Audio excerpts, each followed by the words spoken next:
speakers.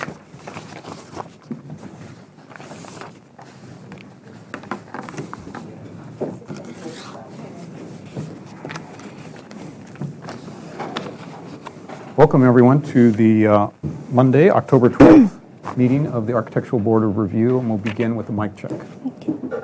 Here you go. Chair Gooding. Here. Vice Chair Hopkins. Here. Courtney Jane Miller. Here. Stephanie Poole. Here. Howard Whitash. Here. Amy Fitzgerald Tripp. Tip Kuhn.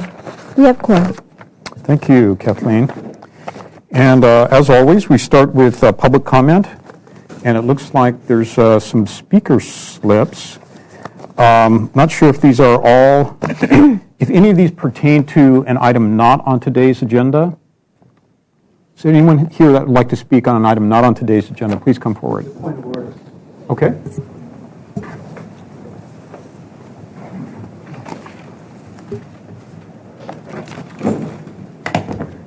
What's the one that doesn't move? Right.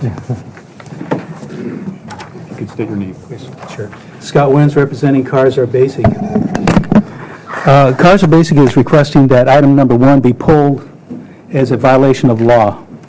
The City of Santa Barbara has put forth a roundabout proposal that does not meet CEQA standards. I have quoted page 2, item 21002. If the chair chooses not to pull the item, then we request that the city attorney send an individual down here to give a legal opinion as to why the item should go ahead. Thank you. Okay. Thank you. It's really not within my ability to take an item off of the agenda that's programmed for the agenda. But you're welcome to comment once the project. I would then ask the chair to ask the city attorney to come down and give a legal reason as to why it should not be pulled. Mr. Chair, that's not going to happen. We have our environmental analyst that will answer that question as part of the presentation. Okay, thank you. So we'll continue on with a approval of the minutes for the Architectural Board of Review for September 28th. We'll start with comments on those minutes from board members. Item 1 or anything before item 1? I have a question about the presentation that Mr. Lamone made, and I see the board comments, 8 items. Please refresh my memory, or at least clarify that one of the questions I had was whether projects that are in concept review are bound by previous minutes in terms of what board members may say. Now, I see that there's a discussion about straw votes and poll votes and so forth, and obviously if those have gone down and there is a decided majority in favor or opposed to certain items, then obviously that is not something that would come up again to question. But if barring that, there are disparate opinions about a project, and maybe there's a different members attending, and that it would be, I would think, open season until project design approval, barring those poll votes and straw votes and so forth. Howard? What's the, this? Well, right now we're in the process of commenting on and approving the minutes. Right. Was there some wording? Yeah, that item number 8 does not specifically address the question that was asked at the time. And I am asking Mr. Lamone if he can clarify that or maybe amend it or whatever. Yes, there was a lot of discussion, and these aren't verbatim minutes. They try to summarize the main issues. Right. But I could certainly expand number 8 to include the comments I gave with respect to concept reviews. And I believe a statement to the effect of concept reviews are more fluid, and there can be a difference of opinion. And it is acceptable to bring up issues prior to project design approval. I made a distinction that was the critical step. So I can include that statement in that, if that would help. That would be great. That would be fine. We would do that. Okay. Thank you. Yes. Other comments on? It's a strange summation of what I said, but I'll let it stand. I brought up Now's the item time 5. to, If forever. you want to have it said differently, again, sometimes we abbreviate your entire sentence or two, and it might Well, come the up. way it's worded now, it looks like it's very self-serving, and then my point was that we're here to serve the public, and we signed up for this, and that we should suck it up. And we should also treat our applicants as we would want to be treated. I think you could add that comment that would explain what you did say. You'd said Okay. basically we're here to serve the public, and the time constraint should not Yeah. be as important. Is that item 5? And Yes. okay. We'll adjust that. Yeah, that did seem a little. It was all about your projects. Yeah. We'll change that. thank you. Item 2. I have a couple of comments. Go ahead, Howard. Very minor. Item number 5 in the motion. The board finds a concrete solution, something is not right there. I think it's concrete surface to the elevations is preferable to the proposed applique plaster surface. I just think that the comment was about surface treatment rather than solutions. But also, the proposal included these pop-outs, which were plaster. Right, right. So I think it was, if I understood the motion correctly, it was saying that those appliques were just not appropriate. Oh, okay, I see. I would And say- that I would just using say- the tilt-up, the concrete tilt-ups with a better refined finish was Then I what would say the that board the was. proposed plaster appliques are not appropriate. Yeah. The word solution is vague. Yeah, so how about if it says the board finds the concrete Treatment treatment solution. to the Surface treatment. concrete surface treatment to the elevations is acceptable? No, it was that. We were asking for refinements of that as well. Yes, right. So, let's see. I think you're on the right track, except. So, okay, well, number 3 says, restudy the proposed surface treatments. I should say, proposed concrete surface treatments. And further refinement of some of the architectural elements on the tilt-ups. And then, number 4, I think should just say, the board, or, excuse me, 5, the board finds the proposed applique plaster solution unacceptable. Yes, it's fine. Okay. And then I was wondering, is there a reason why we're using the clause to clarify for number 1 and 2? Can it just say a majority of the board? So delete to clarify on 1 and 2. Okay, item 3. 4. I have another one. Howard, on item 4? Yes, where it is, 4. Small item, motion number 13. Given the size of the proposed project, very high quality materials and details are required. Not only expected, but they're required. Excellent, thank you.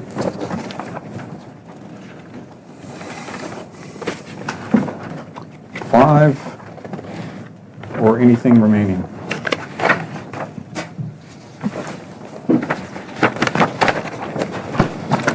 All right, we need a motion to approve the minutes. Motion to approve. Scott, seconded by Stephanie, all in favor? Aye. Motion carries. I abstained from item 1, or I guess 2 on that, Yes. our project. Was item 1 and 2? Just 2. Just 2. We tabling the one? The approval of number 1? Item 1? Are we tabling approval of item 1? Or the, Well, yes? no, it's being approved as part of the minutes, and Jaime has assured us that there will be revisions made. Did you want to see them? I could return back with them if you like. But I think I got the general gist on the two. Okay, all right. I'm confident that you did. Chair Mr. Kadeen? Chairman? I just wanted to, Susan asked me to clarify that item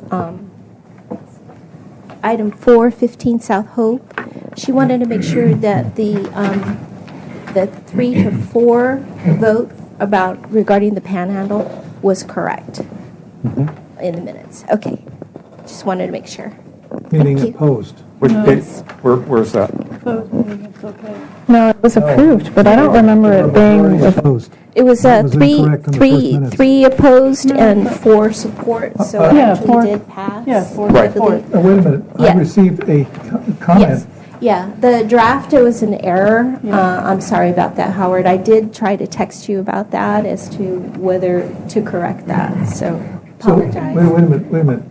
Which is the error and which is the correct now? The first draft where it was that it failed is actually corrected to that it passed, that the vote was 3 opposed and 4 supported, so I went to the planning commission about this, and I went with your instructions that it was the opposite. yeah, I tried to text you and let you know that it was turned around. Actually, I had it backwards. So first it was one way, and you texted me that, you told me it was wrong, Yeah, and actually telling me that it was wrong, so that the way it was texted originally is correct. Is that correct? well, That's the way it actually, came- That's where it came down. I actually said that it had failed and it actually did pass, so that the panhandles It's were totally opposite of supported. what I received in the mail. Yeah, I'm sorry about that. I apologize. It was a really rough draft of the minutes.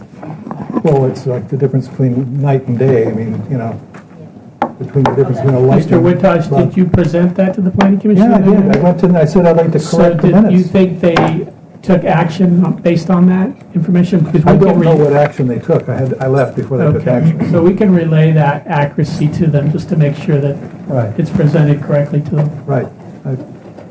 If they have to reconsider, they will, but I don't know Right. myself what happened, so. As Mark Twain said, it's the difference between lightning and a lightning bug. You might get fired for that, Howard, but it'll be No, Kathleen's fired. fault. That'll be your Sorry about consolation. I just misinterpreted the straw vote. Right. Okay, so we're on to the consent calendar for October 5th.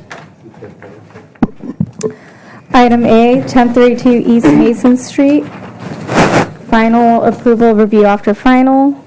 Item B, 412 East Haley Street. Final approval as submitted. Item C, 406 East Haley Street. Project design and final approval as noted. And all of those were reviewed by Board Member Gradine. Okay, we need a motion and a second. Motion to approve. Second. Scott and Stephanie, all in favor? Aye. Motion carries. And for October 12th,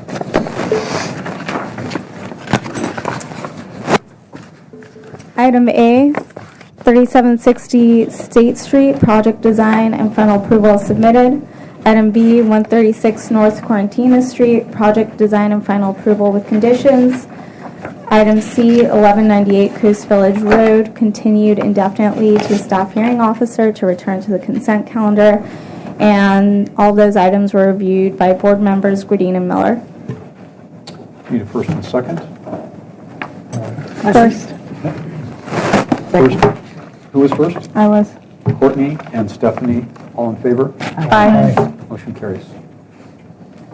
All right, item D, announcements, requests by applicants for continuances and future agenda items or appeals. Chair, I have a couple of announcements. There are no changes to the agenda today. The 3 items I wanted to report on were, the first is there was a joint planning commission council meeting last Thursday, which some chairs were in attendance, and so I think somebody from the ABR was there. Do we know? No? Okay. No. No from ABR, but I wanted to let you know what the consensus or the discussion was. Interesting fact that was presented was that the city has accepted a lot of projects with apartment units, rental units, ahead of what we anticipated. I think that we presented over 1,000 are in the pipeline already to some degree. Wow. So there were some concerns about just what that means and how the city had pursued an AUD incentive, and that we would determine after 250 units that whether the experiment was working. So there's some subcommittees that the Planning Commission is working on to try to figure out some criteria on what success is. But what I wanted to point out to you is that the consensus of the Planning Commission and the Council were statements to the effect that they had confidence in the ABR with respect to making good decisions on compatibility. In other words, that they were trying to bring up projects that had been submitted to the ABR, whether or not they were the preferred designs, and there was expressions that that they felt that the boards could make good decisions on compatibility, that the criteria for defining a good project was whether it's compatible. Mm-hmm. And if you could focus on that, then that's what would determine the good projects being approved and the ones that needed to have more discussions being directed upwards. So if you can focus on that, that's sort of the direction that they're giving you. There's also 2 appeals that have been scheduled for next month, so I'll need somebody from the ABR, hopefully at attendance at council. The first one is 521 Chiquita Road for November 10th, and the second one will be the week later for 806 Alberta Road, November 17th. And they both involve second units on small lots. Second units on small lots. So it's a duplex? One's a duplex, one's an accessory dwelling unit. Okay. What were the dates on this again? November 10th for Chiquita Road, and then November 17th for 806 Alberta Road. What time of day is it? Probably somewhere between 3 and 4, roughly, And that's a Tuesday? Tuesdays. All right. Well, I am currently doing both the consent calendar as well as the full boards. I'd prefer not to do either of these. Can we have a couple of volunteers? Echo your statement. I could, I'll take a look at it. Okay. I do believe that I know one of the projects, and I had some feelings about that I It had some complied feelings with about the majority of the board, or that were Was that- different? That were different than the majority of the board? Okay. The board, I think the board supported the project. Very good. I need to make arrangements because I have commitments at that time, but I can check on my availability for the 10th. Okay.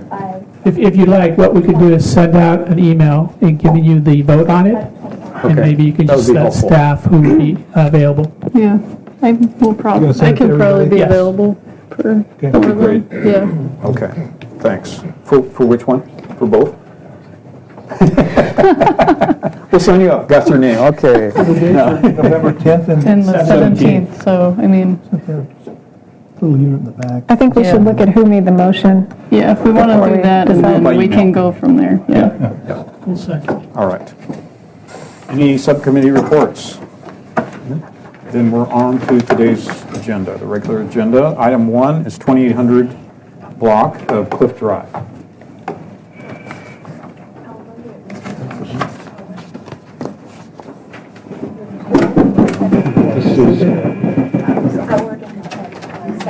This is a proposal to construct a single-lane roundabout at the intersection of Las Positas Road and Cliff Drive to improve traffic operations by reducing congestion.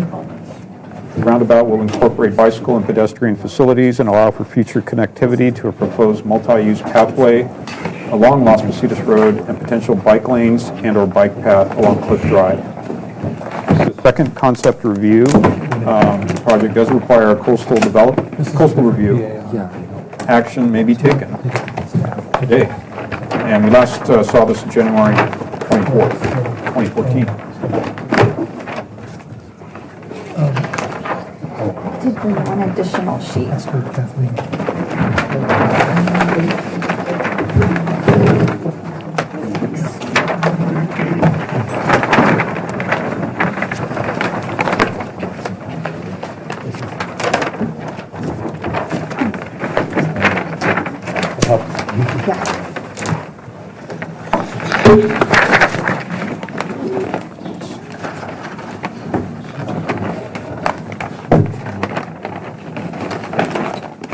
name, please, for the record. Sure. My name is Ashley Shu. I'm a supervising civil engineer with the city's Public Works Department. With me today I have David Black, our landscape architect, and Autumn Glazer from Stantec, who will walk you through our Tier 3 stormwater compliance plan. We also have Derek Bailey, our city traffic engineer, available for any questions. Kathleen, can we get the volume turned up for the audience, please? So we've been reminding everyone that they're being allowed 1/3 of the total time allotted for the project for presentation. So that includes landscaping, the whole package. We can try to do that. We appreciate it. Okay, sure. Scheduled for 1 hour. Okay. So, it's easy. Where do you go? All right. I wasn't sure if public comment came first or Oh, afterwards. no. You want to read the comments? Present. That's a great idea. I haven't got them yet. They're right here in the packet. Thank you.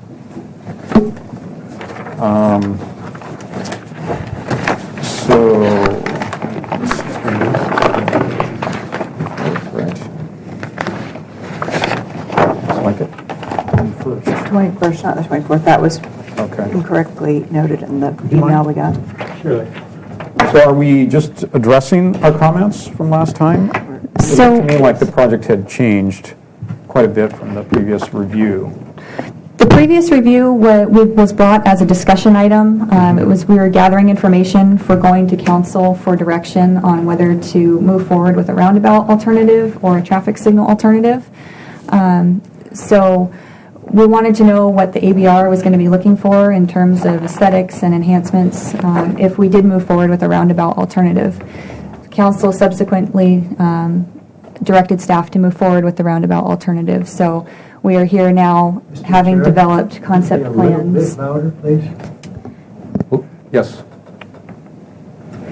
We're here now having developed concept plans based on council's direction and addressing the comments from the ABR. Okay. Okay, so there were 8 comments from the last time you were here. Comment number 1. Despite the expense, the board appreciates the proposal and finds the project would be beneficial to the future of the community at large due to the popularity of the Arroyo Burro area and existing traffic issues at that location, which also serves as a point of access to the Mesa area from the North County. 2, the board understands the proposal, often used for more urban areas, is being proposed for this more natural, less urban area. Number 3, the board appreciates the positive uses as a traffic flow and calming tool, but there's concern about the beach pedestrian and bicycle circulation in the area. Number 4, pedestrian and bicycle circulation enhancements and safe access ways are of extreme importance and should be the primary consideration in the design of the project and the plans. Item number 5, architectural enhancements should also be incorporated into the design of the plans, natural style landscaping and colored concrete. 6, the board supports the relocation of the roundabout radius to the northeast toward the existing graded flatland and as far away from the creek as possible. Number 7, provide a landscape plan to take care of bare dirt and concrete washout areas surrounding the roundabout, particularly the area northeast of the existing intersection. Item number 8, if necessary, temporary service parking or bulb outs should be considered for utility maintenance and service vehicles around or within the roundabout design. Okay. All right, I'll go ahead and get started. So that was a pretty good overview of the information that we received from the ABR when we were last here in January of 2014. My plan for today is to give a quick project overview and then move into taking a look at some of the constraints that we've had to identify and work through as part of putting together our concept plan for the roundabout, and then go into more detail about some of the project features, including the landscaping plan and the stormwater compliance plan. So as I discussed already, Council did provide staff with direction in November of 2013 and again in January of 2014 to proceed with the roundabout alternative versus a traffic signal. And in January of 2014, Council designated the additional construction funding that was required in order for us to be able to proceed with the roundabout. So we currently have full funding for construction of a roundabout and are moving forward per council's direction. So since that time, we hired a design consultant to assist us with preparing the concept plans and to take it through final design. That includes our team of a landscape architect as well as Stantec handling utility coordination and our stormwater plan. And what we're looking for in terms of feedback from the ABR today is feedback on the preliminary landscape plan that has been prepared, as well as the splitter island treatment and the colored concrete and pattern for the truck apron, and also concurrence on the proposed light standard for the new lighting that will be incorporated as part of the roundabout. So I did bring one extra sheet in addition to the plan set that we submitted as part of our submittal package. And I just wanted to use this to give a more of an overview of the constraints that we were faced with in laying out a roundabout at this location. So one of our key constraint areas is to the south side of the intersection through here.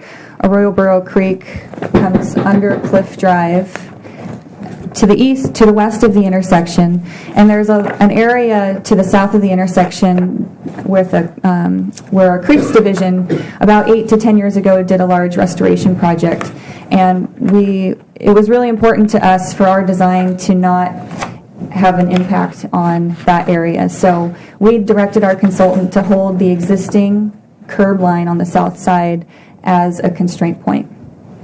Another significant constraint is this very steep slope on the northeast corner of the intersection.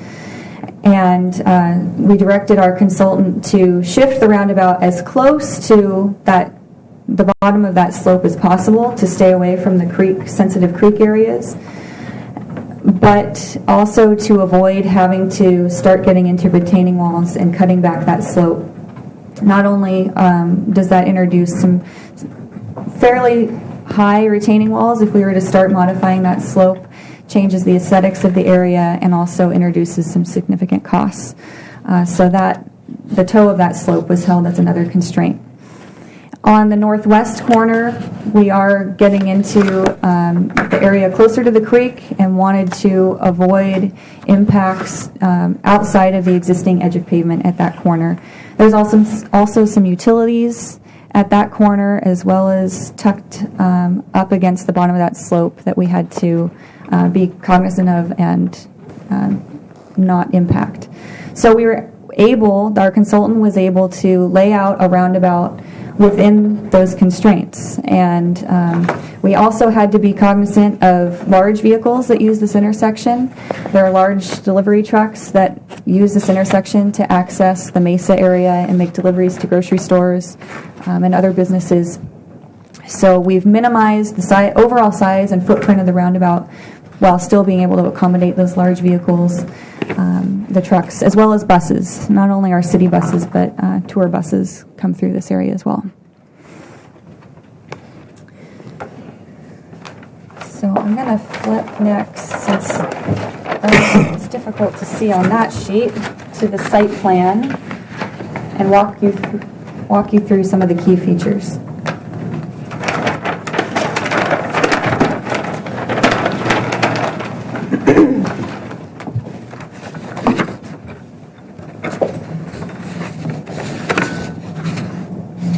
So what's shown here is the horizontal layout of the roundabout. The green area, shaded area, is new landscaped area. The yellow are our splitter islands that lead up to the approaches of the roundabout. The red or pink hue is the truck apron, which is a mountable area for the large vehicles to be able to make their way through the roundabout. There's a rolled curb that allows the large trucks their back wheels to run over that area, but regular vehicles are not expected to use that area. And we do have new wide concrete sidewalks on all three sides of the roundabout. These are important for allowing both pedestrian and bicycle access. They're widened sidewalks, which allows bicyclists who aren't quite comfortable riding through the roundabout as a vehicle, which they are allowed and legally allowed to do. It offers them an option to use a ramp to access this wide sidewalk and cross their bicycle at the pedestrian crossings. With this project, we have been able to actually have a net decrease in impervious area for the overall project area. We are reducing the impervious area by just under 1,700 square feet. And I should mention also that the roundabout design is accommodating to some future projects that we have upcoming, one of which is currently in the concept design stages, and I'm also managing that project and will be coming to the ABR within the next few months, is the Las Positas multi-use path project.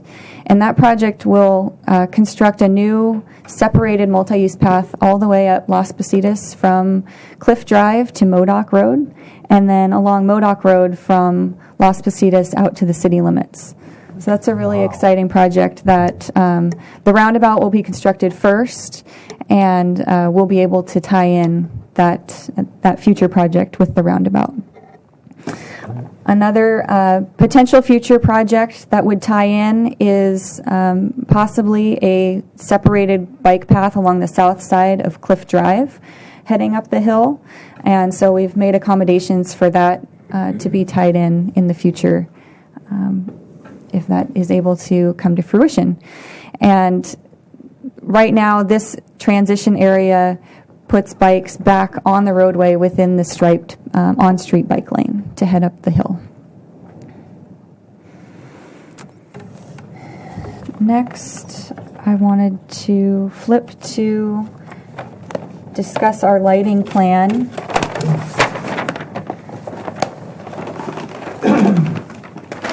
This sheet shows the placement of 8 new street lights to adequately light the roundabout. We have minimized the amount of lighting that we're proposing at this location because of its natural setting, but this is the minimum amount of lighting that's needed for safe operations of the roundabout. The lights that we're proposing are our city standard Type B poles, which are a 20-foot height. And these are lower than the 3 existing lights that are in place. The 3 existing lights will be removed and replaced with the 8 as part of the new roundabout construction. Also separate but related, but I wanted to let you know about it, is, let's go back to this sheet. We will be, as a separate project, be constructing a raised pedestrian refuge island at the intersection of Allen Road. I have a photo here. There's currently a striped median at the crosswalk across Cliff Drive there, and we're proposing to construct a raised pedestrian refuge island there to allow pedestrians to cross half the street at a time. But again, that will be separate, but I wanted, since it's close by, wanted to let you know that that will be upcoming as well. And next, I'm going to let Autumn give you a quick overview of how we're handling our stormwater compliance and meeting our Tier 3 requirements.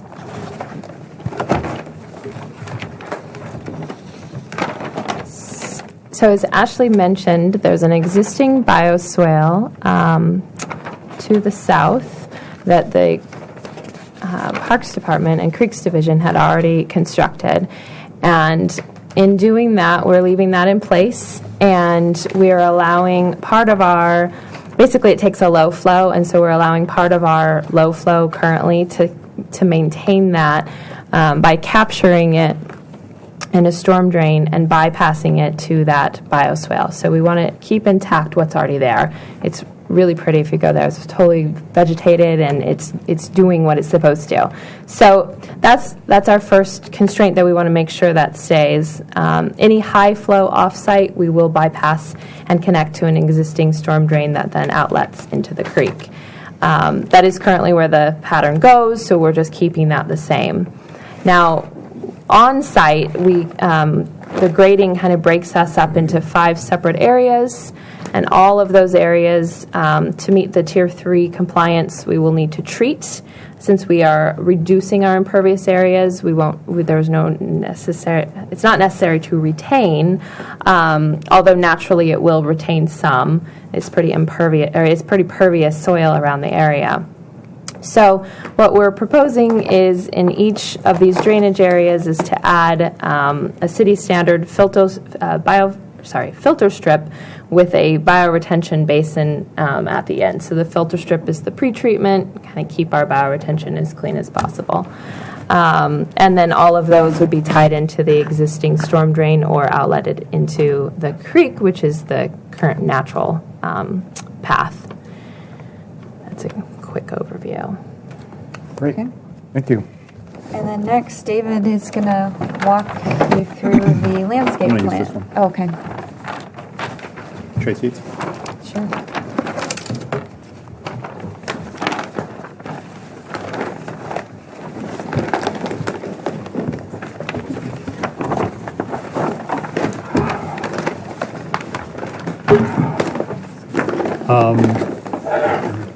A couple elements that we were tasked with. Oh, you got the phone here. Yeah. A couple elements first that we were tasked with having to do more with the hardscape. The splitter islands that have been identified by Ashley earlier, we were directed to provide a material that was permeable and non-planted, both to save water and that's just the direction we were given. So what we are proposing in the splitter islands on all sides is a cobblestone, which is shown here, and here's another picture of a parking lot we did down in Thousand Oaks not too long ago. And I kind of liked it because I thought it had sort of a natural, sort of organic rural character that was compatible with Arroyo Burro. You know, it's got a lot of boulders and what have you, and it's been very successful here. And I know it's probably a little different than some of the vocabulary that's used around town, but I think it would be unique to this particular site, and so that's what we're proposing. Then a little bit more description of the truck apron. As Ashley indicated, it's going to have a rolled curb at the perimeter, and then I don't know how many inch concrete curb at the planter. I should point out that this planter will not be a raised wall like some of the other roundabouts in town. It'll be just the curb and then a slightly mounded. This is the one very similar to the one that was recently done in Los Caneros, just north of the freeway. And then here, obviously, is the truck apron that was used out there. I think in the interest of cost, we're proposing essentially colored concrete with a sort of a plain gray banding effect, and then color in the. We can either do the whole thing in one color if that's what cost-wise we're directed to do, or we can have these panels be colored. And I picked out a Mesa Buff, which is sort of the classic sandstone color that we've used in Mission Creek for all the walls. I have a couple of other colors here too, or alternatives, but I think our first choice would be the Mesa Buff. And then you can see the layout of the plant palette. Because of its proximity to Arroyo Burro Creek, we're going with a completely native palette. Lamus grasses along the perimeter, and then the central portion of the planter would be characterized by Catalina ironwoods. I wanted something that was just sort of upright and native. So that's what's being proposed. We've reviewed this with Parks Department, who will be taking care of this, and they've signed off on it, assuming that it passes muster with ABR. So But here's laid out the palette of plant materials you can see. And I think it'll be quite nice. Okay. So that's the gist of our presentation. That sounds great. Thank you. And we'll now open public comment. Room, this spot right here for public comment. Oh, sure. And these were not necessarily in the order they were handed to me, but we've got quite a few. So we'll start with Jay Goolsey. Yes. 2 minutes. Should I sit up here? Please do, yes. Just brief. Yeah, we give everyone 2 minutes. Okay. Well, I've lived here since in this area right here since 1966, and watched the change in the traffic has increased tremendously, and so I'm thinking, well, we solved today's problems, but what about tomorrow's problems? But essentially, what I'm really interested in, is bike path.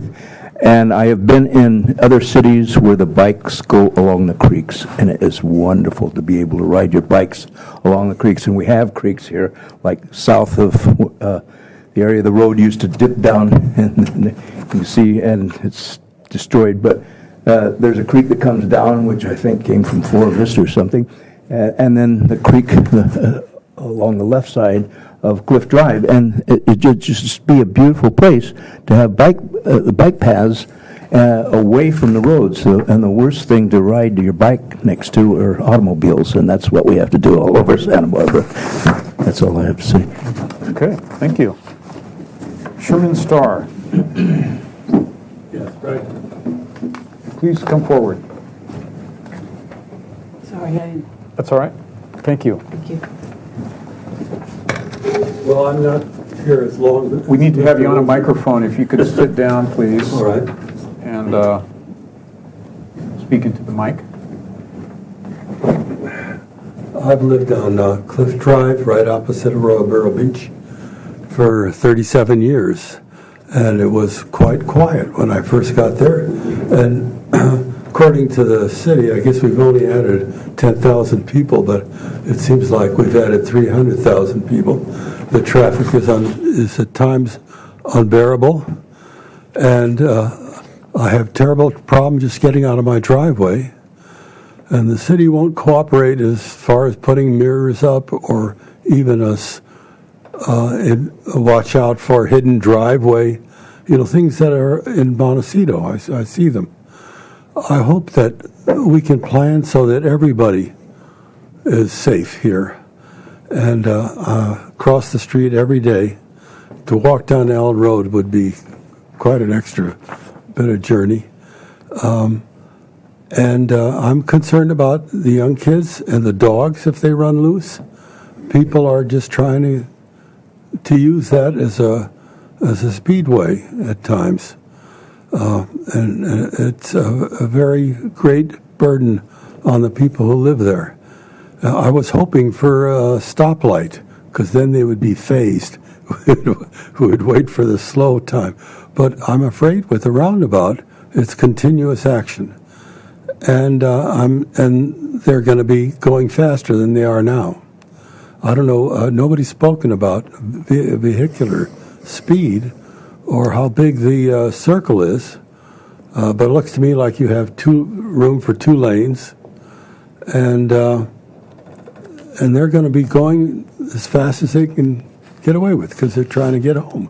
I don't blame them, you know, but it's I just don't want this city to lose its character and to go downhill. They should be, I feel, they should be regulated up until as much as we can manage. So that's my position. I would love to be able to cross the street in a crosswalk.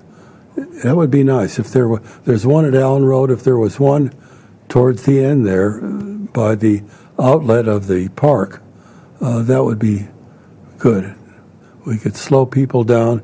Like to see signs that people should drive slowly and carefully, and something besides a highway speed limit.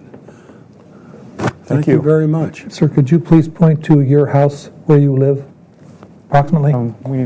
He said Allen Road. Well, we don't have a We don't have a map that goes. There's a Oh, map wait, right there. that's right on the front here. How about this one? I don't know if that has your house on it, does it? Sure does. There's this one too. It's a little larger view. Okay. Let's see. Just one side of Allen Road is here. Oh, You're That's here Allen or Road. there? oh, which side? This is Cliff, Okay. and this is Allen. Okay, I'm way up here. Okay. Opposite the entrance to the park. Not quite. The last house that they have, we have 4 houses from Allen Road on up until you get to the hill, going up the hill into Hope Ranch. And I'm the third. I'm next to last house. Okay. Thank you. Very good. Thank you, sir. Appreciate you coming forward. Thank you.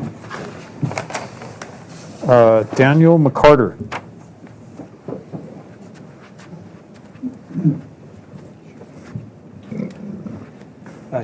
Chair, Architectural Board of Reviews, and planners and designers. My name is Dan McCarter, and I am a resident of the Las Positas Valley. The one thing I noticed wasn't really mentioned, but I'll segue into Sherman's talk, is safety. And my concern, and I'm a professional safety person. Public safety was my profession. And what I guess can I point to that? Or I brought my tool here. It would be best on the screen here Oh, so the people at home can see. Oh, There's a The pointer pointer. right here. oh.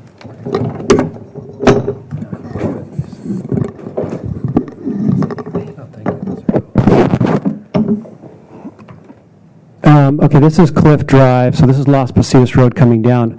What I note right now is that there's a stop sign right about here. So cars come down here and they stop. Now, I understand there's stop signs here, here, and here for that transition, but coming in here, this plan is going to remove this stop sign, which means that people are going to come through here, and the stop sign is to create a pulse, and the pulse allows people to leave Allen Road and pull out and get into traffic and move up here. When you don't have that pulse, there's continual traffic flow during high traffic times. Obviously, it's not all the time, but the times when people want to get out and the people, after work, et cetera, they're going to be screaming through here.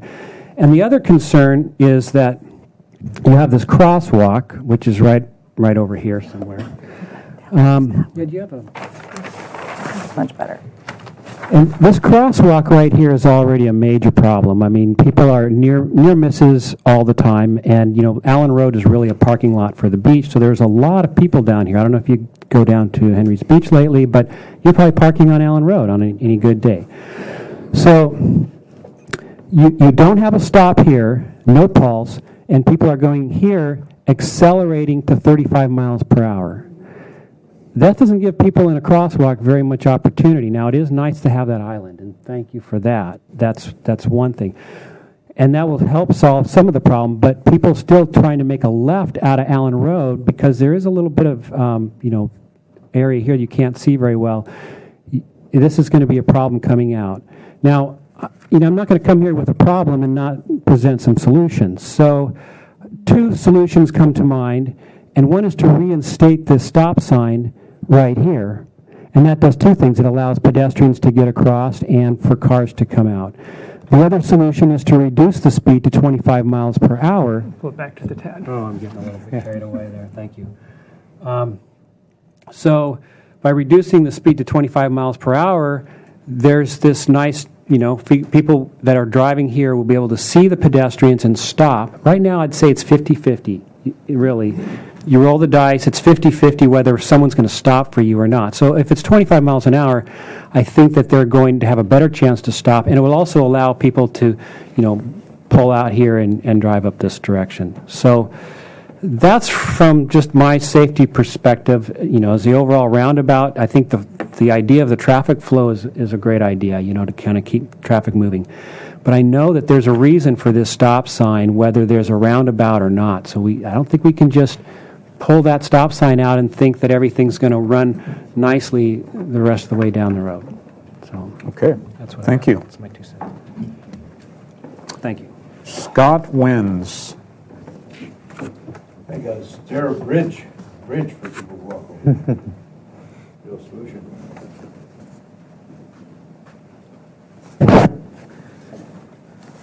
Mr. Chair, members of the board, Scott Wens representing Cars Are Basic.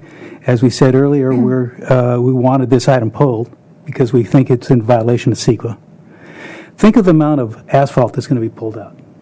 Think of the amount of disruption to the area. Think of the amount of fuel that's going to be used to bring in trucks. Think of the amount of carbon footprint on the building of the roundabout and the cement. I mean, we're talking about a huge carbon footprint. Now, the City of Santa Barbara staff came up with an alternative that the City Council said, we have four fingers here, take this one, and we want a roundabout, regardless of the fact that staff had already come up with an alternative that met most of the needs. Cars Are Basic came up with an alternative that actually exceeds the flow-through, but it maintains the safety of that intersection. Now, we asked the City of Santa Barbara to provide us with accident statistics at this intersection. The only accident since they have taken it over has been one accident that happened to be a car turning into Ewing's Park, and that wasn't even part of this intersection. You have a situation here where we can provide you with a better alternative at a third the cost, at an environmental thing that it just is minuscule. The Kittleson report states specifically that you're going to have to put back in the right-hand turn lane down to Henry's Beach. Well, if you're going to have to put it right back in, why take it out? You give me a half hour, I'll be happy to explain to you what our alternative is. Our traffic engineer, he's a PE, says specifically we can do this. The city's come up to you with other alternatives at different streets saying bulb outs make pedestrians safer. Prove it. The City of Santa Barbara has zero statistical information that proves that a bulb out has made anybody safer. Not one. Yet you have traffic engineers, one sitting right next to me, who said that in this room. You have an alternative. It meets CEQA. It will move traffic faster. You need to do it. Thank you. Thank you. Thomas Harriman? Harriman will do. Thank you, Mr. Chair. Do you do a right side up for you or for me? For us. I compliment the staff on the comprehensive work that they have proposal they've come up with. I'm in the design business for 45 years for a living, and I understand something about design. Problem here is rush hour, late afternoon rush hour. The traffic coming down Las Positas is practically endless. I've seen cars lined up 40 or 50 at a time. And so it's not fair that they have to do that and be slow. On the other hand, traffic coming from the beach will be blocked totally with the proposed plan because, as shown, cars coming down Las Positas do not have to give way right away to right-hand traffic in a roundabout. In a roundabout, once you're on the roundabout, you have right of way. Do you disagree? Well, it's not my understanding. Every roundabout in the world. The one on Milpas, the way it functions, the way it actually functions, is if yeah, that's right. Once this car has the right of way to this car. Yeah. That's right. Yeah. In England, in Germany, all over. Right. People being in a hurry, in general, they're not going to give way to the traffic coming here because they, already waited coming down here. And so this traffic moves, but this traffic jams up, and that's not fair to the beach people. Now, true, they're coming from a state park, but they're citizens of Santa Barbara. Fair enough? Yes. Now, for operating safety, the best course of action would be a slide-by, narrow 9-foot lane. By the way, all the roads around here are 9 feet wide, not 12. And staff has been great pains to show us how they can't put another lane in. And if you really can't, you can't. Alternative, how about a sign here that says alternate traffic with right hand. Merging, whatever the word is. This traffic should let right-hand traffic merge.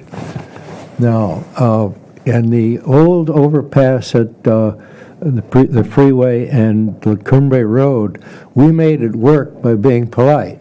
There were no signs. It's pretty tough to depend upon in the modern world, but maybe that would work. I don't know if signs do work. Okay. What do you think? I appreciate the diagram. You want to keep it, or shall I take it home? You can take it. You can take it. Yeah. Okay. We got the concept. Yeah. Thank you. Thank you for your kind attention. Okay, Trish Odenthal.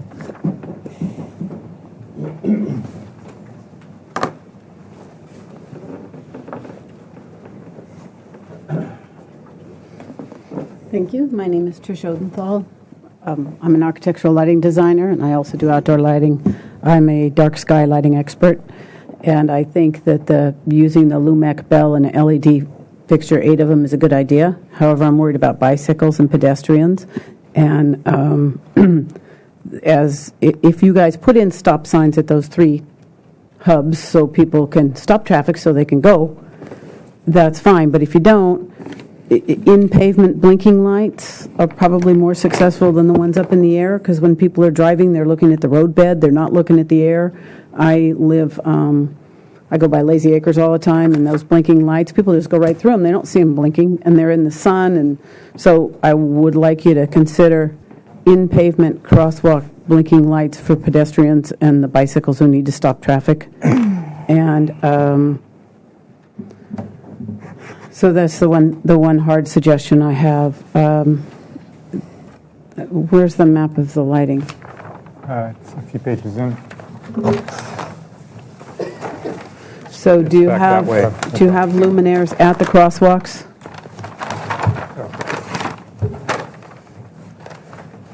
Yes. So There's that pointer right in front of you. oh, forgive me.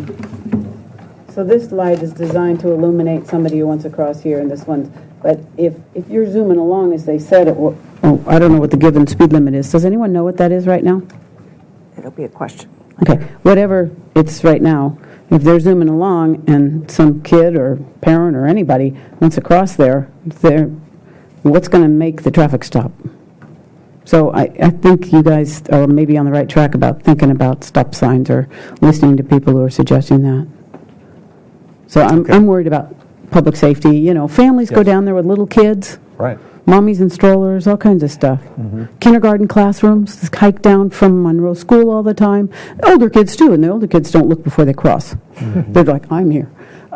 Also, how do you weed cobblestones? I mean, it's up to you guys if you want to use Roundup, but I didn't think that was allowed. So I don't know how you're going to weed those. Kind of weed barrier. So the cobblestones are set in concrete so that no weeds can grow. No, just concrete. probably some Weed kind barrier. of impermeable weed barrier, filter fabric that doesn't allow weeds to come up through it. So. Mm-hmm. Right. All right. Well, that seems optimistic. But anyway, I would like you to slow down traffic for those crosswalks. All right. 1 or 3 ways. Okay. Thank you. Thanks. Do you have a light on that other Allen Road one? That's not part of this proposal. Well, again, if we're trying to alert people where to cross, public safety, I think that's a good idea. Okay. Thank you for your comments. Okay, we'll close public comment unless there's anyone else in the public that would like to comment on this project. All right, then let's go to questions from the... I just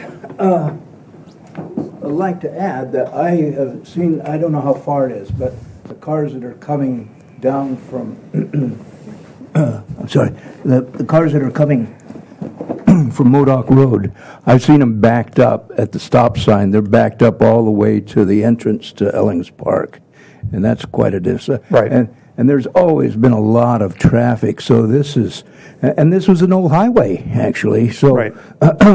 having pedestrians cross the highway is a problem, and like I was just saying, actually, they shouldn't even be on that road. They should be on a bridge, and they could go. The pedestrians where they're crossing now from Allen Road, they can go down, go to a bridge under the path, and there's a nice lower area there and so forth, and going underground as a pedestrian is. Sure. Yes. I think we can hear from Mr. Bailey, our traffic engineer, to explain some of the issues raised by the public. I think it might answer questions about safety. That's a great suggestion. Yes. Yeah. We'll give him a chance to speak. Okay. Thanks. So anyway, it's as far as there's a big problem as far as traffic congestion and pedestrian crosswalk. Yes, exactly. Thank you. All right. Closing public comment. We'll go to questions from the board. Scott. We want to hear from the traffic engineer before Yes. we... Okay.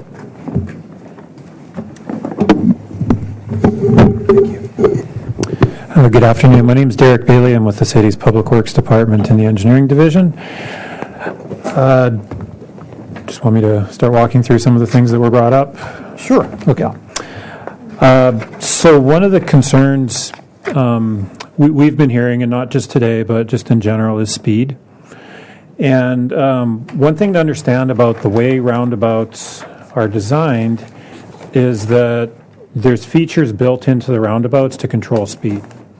So as you're coming down Las Positas Road, for example, it's a 55-mile-an-hour speed limit. As you're coming down the hill on Cliff Drive, it's a 45-mile-an-hour speed limit. Pointer, thank you. The way these islands have been designed and shaped, you notice a reverse curve in them. Here and here especially, it's not as pronounced on this side of the road because speeds aren't as fast. Those are intended to bring vehicle speeds down. So by the time vehicles get to the crosswalk, they're going somewhere between 15 and 20 miles an hour. So that's a feature that's built into the roundabout. So I don't want to give anyone the impression that people are going to be going 55 miles an hour as they're entering the circle. So when we are talking about 20-mile-an-hour traffic, it's much easier to react to pedestrians. And when you're talking about 20-mile-an-hour traffic, from a pedestrian's perspective, and when you only have one lane to cross about 12 feet, it doesn't take very long. You can get across that in 3 to 4 seconds. So single-lane roundabouts are very pedestrian-friendly. The multi-lane roundabouts, they're more challenging, definitely. But just because pedestrians are only crossing one lane, then they have a safe refuge in the middle, and then one lane again. It is really easy for pedestrians to cross. As far as the need for flashing lights and whatnot, there really isn't a need, just because single-lane roundabouts really are easy to cross, and we just don't foresee a need for any supplemental traffic control. The other concern that we're hearing is about traffic that goes around and heads west on Cliff Drive, and the pulse that was brought up. One thing to understand about the roundabout, as people are circulating through this roadway, the predominant movements are westbound to northbound, and as well southbound to eastbound. So kind of this movement coming up, and then the reverse movement coming down. Those two movements are by far and away the heaviest movements. So while those movements are going on, there's going to be quite a few gaps in traffic heading westbound. And as well as that relates to traffic potentially queuing up in this area, coming from the beach and heading towards the roundabout, there is going to be a lot of traffic coming down, but as those folks get to the roundabout, they're going to have to be yielding to other folks that are already in the roundabout right here. And what that does is it creates gaps within the roundabout. And so there is going to be almost a pulse, so to speak, and a pause that these folks right here coming southbound are going to have to build into their movements when there is somebody already in the traffic. So that's going to create gaps within the roundabout that everybody can get in. You know, we when we talked about the differences in operations between traffic signals and roundabouts with the city council back when they were deciding on what would be most appropriate for this intersection, the one thing we pointed out is a traffic signal overall would operate very well, and overall intersection delay would be similar to a roundabout. But this particular leg right here would get hit pretty hard, because what would happen is the green lights, we would have arrows that would just rest in green while it flushes all this southbound traffic out and all this reverse movement, right turning movement out, and these folks would be stuck here at a red light. So I really understand what these folks are saying, but this is a much superior alternative to a traffic signal, and I don't think that the concerns are going to be realized. Okay, appreciate that. Yeah, if you could stay at your mic when I have other questions for you. How about you, Scott? You got a question? Sure, a few questions. Thank you. You answered a lot of my concerns about safety. So I'm going to focus on some of the aesthetic items. The cobblestones, are they cemented in place? No. Okay. Is there ever a concern that people are going to walk off with cobbles?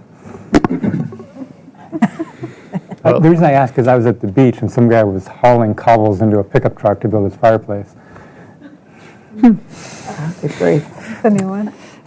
Well, I suppose it's always a possibility. I just can't feature somebody stopping their car in the middle of traffic and loading up the rock. But they haven't had that problem down at Thousand Oaks, and there's a lot more square footage down there, and that's in a parking lot, so it's hard to say. Okay. And which did you say was your preference for the colored concrete? The tan? Mesa Buff, which is the one on top there. Okay. Well, the one with the broken tile. Yeah, that one. And I saw the picture, but can you describe the nature of the ground cover on the sides of the bike path? It's Lamus. It's a grass. Okay. There's a picture of it there. And that's a native? Yep.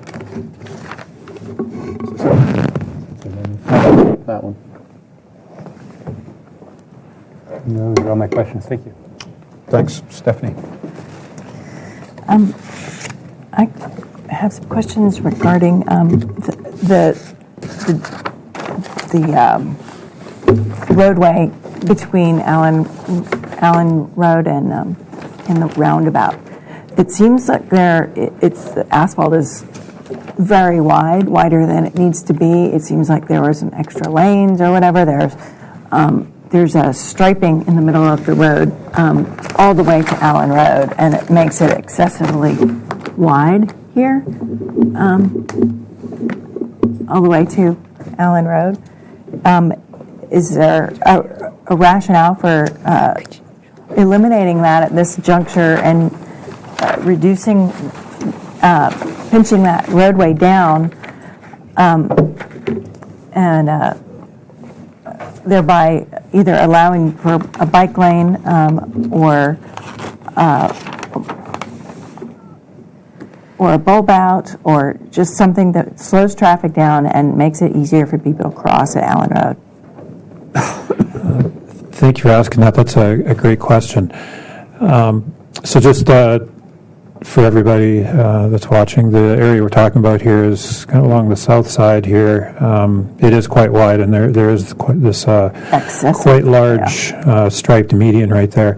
So what's going to happen is this westbound lane that the pointer is following right now, it is going to scooch to the north, and it's going to be sitting in where this striped area is right now, and that is going to create more room along the south side. Not as part of this project because we don't have the budget to do it, but the long-term plan is to run a Class 1 separated bike path along the south side just because we have so much room here. As Ashley mentioned, we are incorporating the ability within the roundabout design itself to match into that future bike path on both sides, and we foresee that potentially going up the hill, at least to Mesa Lane and Flora Vista, if not further. So the bike lane would actually be on the sidewalk, not in the roadway at that point? For this span? Right. Could we see the landscaping plan, please? We can see it quite well on there. So this is the bike lane right here. You can see these would be two little white lines that kind of separate provide a buffer between the traffic lane and the bike lane. Bikes have the option to either ride through the roundabouts. As Ashley said, it's totally legal. For those that are less confident and less comfortable riding with traffic through a roundabout, they will be able to ride up, and this will be a widened sidewalk area. How wide is it? 10 feet. 10. Okay. Thanks. And that's the same on all legs of the roundabout. There is this widened sidewalk area. They can ride right through and then dip back down into a bike lane. And like we said, in the future, it would be great if we could extend the raised curbing and provide a physical barrier so we can create a true Class 1 path. But fortunately, that's not part of this project. What are the speed limits going to be changing on Las Positas or Cliff Drive, or on either end of this coming in and out? No, they're not. We, as far as speed limits go, we have to follow the procedures that the state of California sets forth in the California Vehicle Code. And what that involves is us going to measure the speeds that people are driving at a section along the road where they're most free flow, and then we have to set the speed limit based on that. So although we're changing the intersection control here at Cliff Drive, it's not going to change what people are doing away from the intersection, so we won't be able to change the speed limits. We had mentioned in our minutes of incorporating some sort of truck or service space for the utilities that are surrounding this, the roundabout, or there's some utilities over here and some over here that you mentioned initially, but yes. Is anything like that incorporated? So we don't have any official turnouts provided in the layout that we've provided today. However, there are spaces available for trucks to be able to pull over, particularly leading up at the splitter islands. There are wide striped areas where a service vehicle would be able to pull over and then have access. That would be for landscape maintenance as well for our city parks crews. And I did want to mention that was the primary reason for not proposing plantings in the splitter islands was a maintenance concern for having to frequently have staff access those areas. One last question about the need for the splitter island versus bulb outs at Allen Road, and why can these be in concert with one another? Why are they in separate projects? Because it seems like the whole thing is affecting each other significantly, and all that road work, everything going on at the same time. Mm-hmm. It seems like just another disruption that it should all happen at the same time. We would time them to be constructed, in concert with each other. We just haven't yet prepared the plans because it wasn't originally included as part of this project. So it would be and why not designed separately. And why not a bulb out versus a refuge island? Bulb outs are very expensive. Refuge islands are a lot less expensive. Plus, the effectiveness of bulb outs in terms of what makes it most easy for pedestrians to cross. If you have a bulb out on either side, you've still got 2 lanes plus a bike lane, at least, that a pedestrian has to cross. So it can be still a wide bit of asphalt, whereas what a refuge island does is it divides it up into a lane and a bike lane and then a lane and a bike lane. So it makes the crossings much more manageable. The refuge island's probably going to be somewhere in the 6 to 7 feet wide range, and on the north side, I don't think we even have room if we even if we wanted to put in a bulb out, just because we are constrained along the south side, just west of the intersection. So it would be challenging to even get one in on the north side. Other questions? Have you considered speed bumps as a traffic calming measure in or out of between Allen Road and the traffic circle. Not on Cliff Drive itself. Because Cliff Drive is an arterial street and an evacuation area, we do have to be careful about what sort of features we incorporate into our roadway design so that we're not slowing emergency vehicles trying to get in or evacuations trying to get out. So because of that, speed humps really aren't appropriate on a street like this. Last question.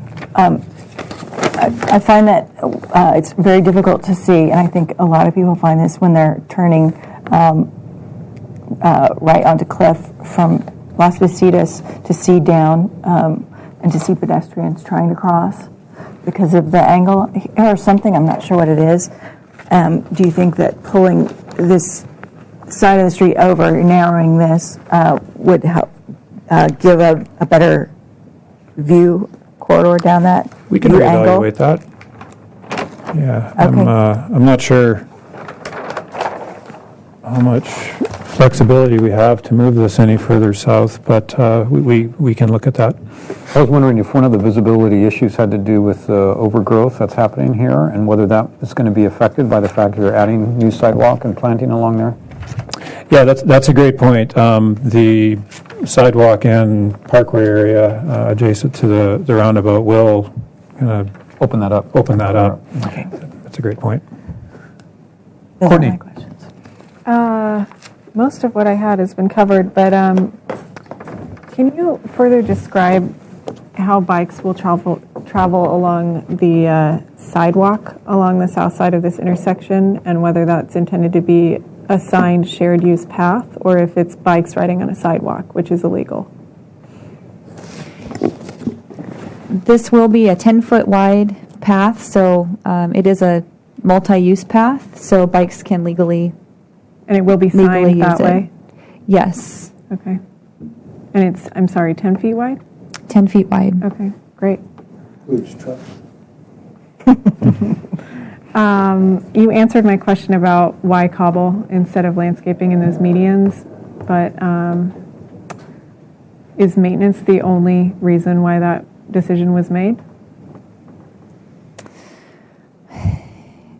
It was the primary concern when we spoke with our parks department, who will be maintaining this, but we did also want to provide a permeable surface, so the cobble was an alternative that David developed that we wanted to present for your feedback. A non-irrigated surface. And non-irrigated. That's a good point. Do any of these improvements have any overlap with the bike master plan? And have you reviewed any of this with Peter Brown as part of that conversation? Do you want to? Okay. Yes. Peter's been part of the design team.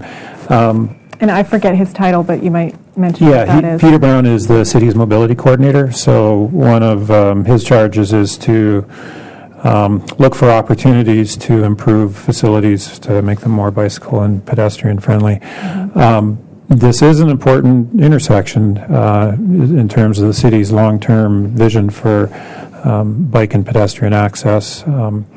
As Ashley mentioned, there is a Class 1 pathway that's in just developing some conceptual designs right now that is planned to come down the west side of Las Positas Road and will tie into the roundabout. And as well, potentially a Class 1 pathway along the south side of Cliff Drive from Arroyo Beach, all the way potentially west to or east to City College. So how those pathways all come together at this roundabout is really important, and a roundabout's actually a great intersection to bring two Class 1 paths together like that. Mm-hmm. Just because the crossings are so easy, and because as just part of a standard design with the roundabout incorporates these wide multi-use paths around the roundabout, there's that opportunity just to tie into that with a Class 1 on either side, and it all worked quite well together. So he was satisfied with the design? Yes. And then can you comment on the suggestion for in-pavement lighting at those crosswalks? Or, did you look at that as part of this design? It was not considered. The reason it was not considered is because, again, just due to the nature of a roundabout and the way they operate is they do bring vehicle speeds down to 15 to 20 mile an hour range by the entry point.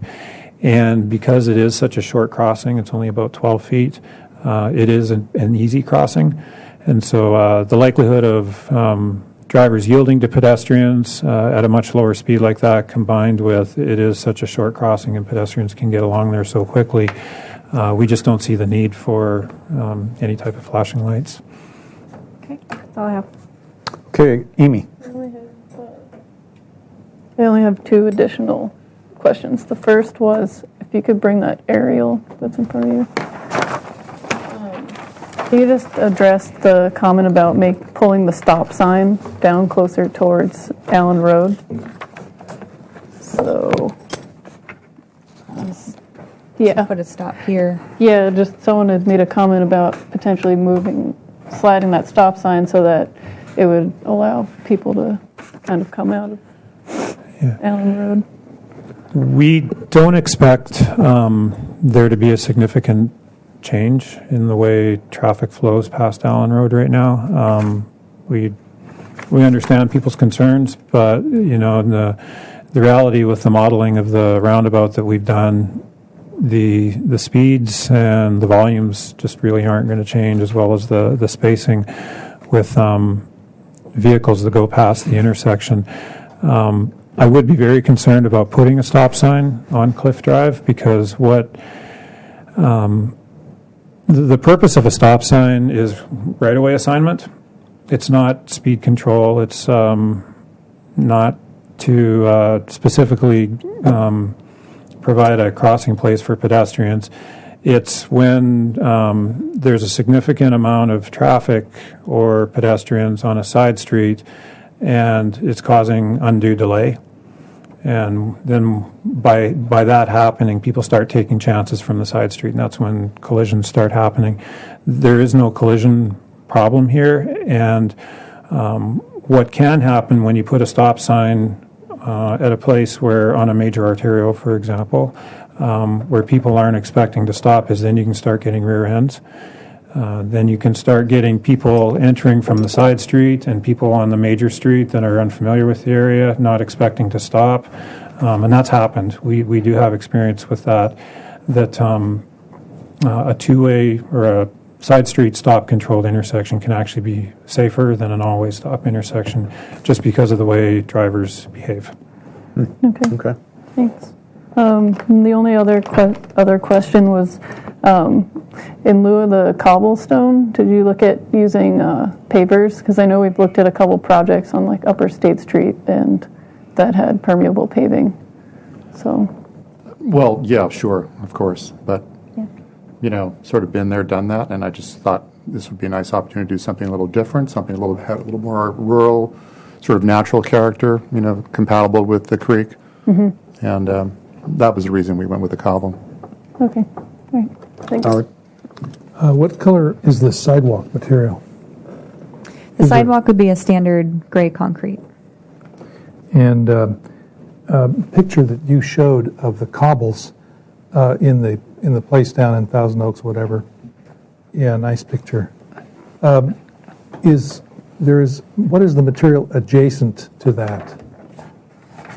Is it DG or is that a wall or? Well, there's a split-face wall and a concrete curb.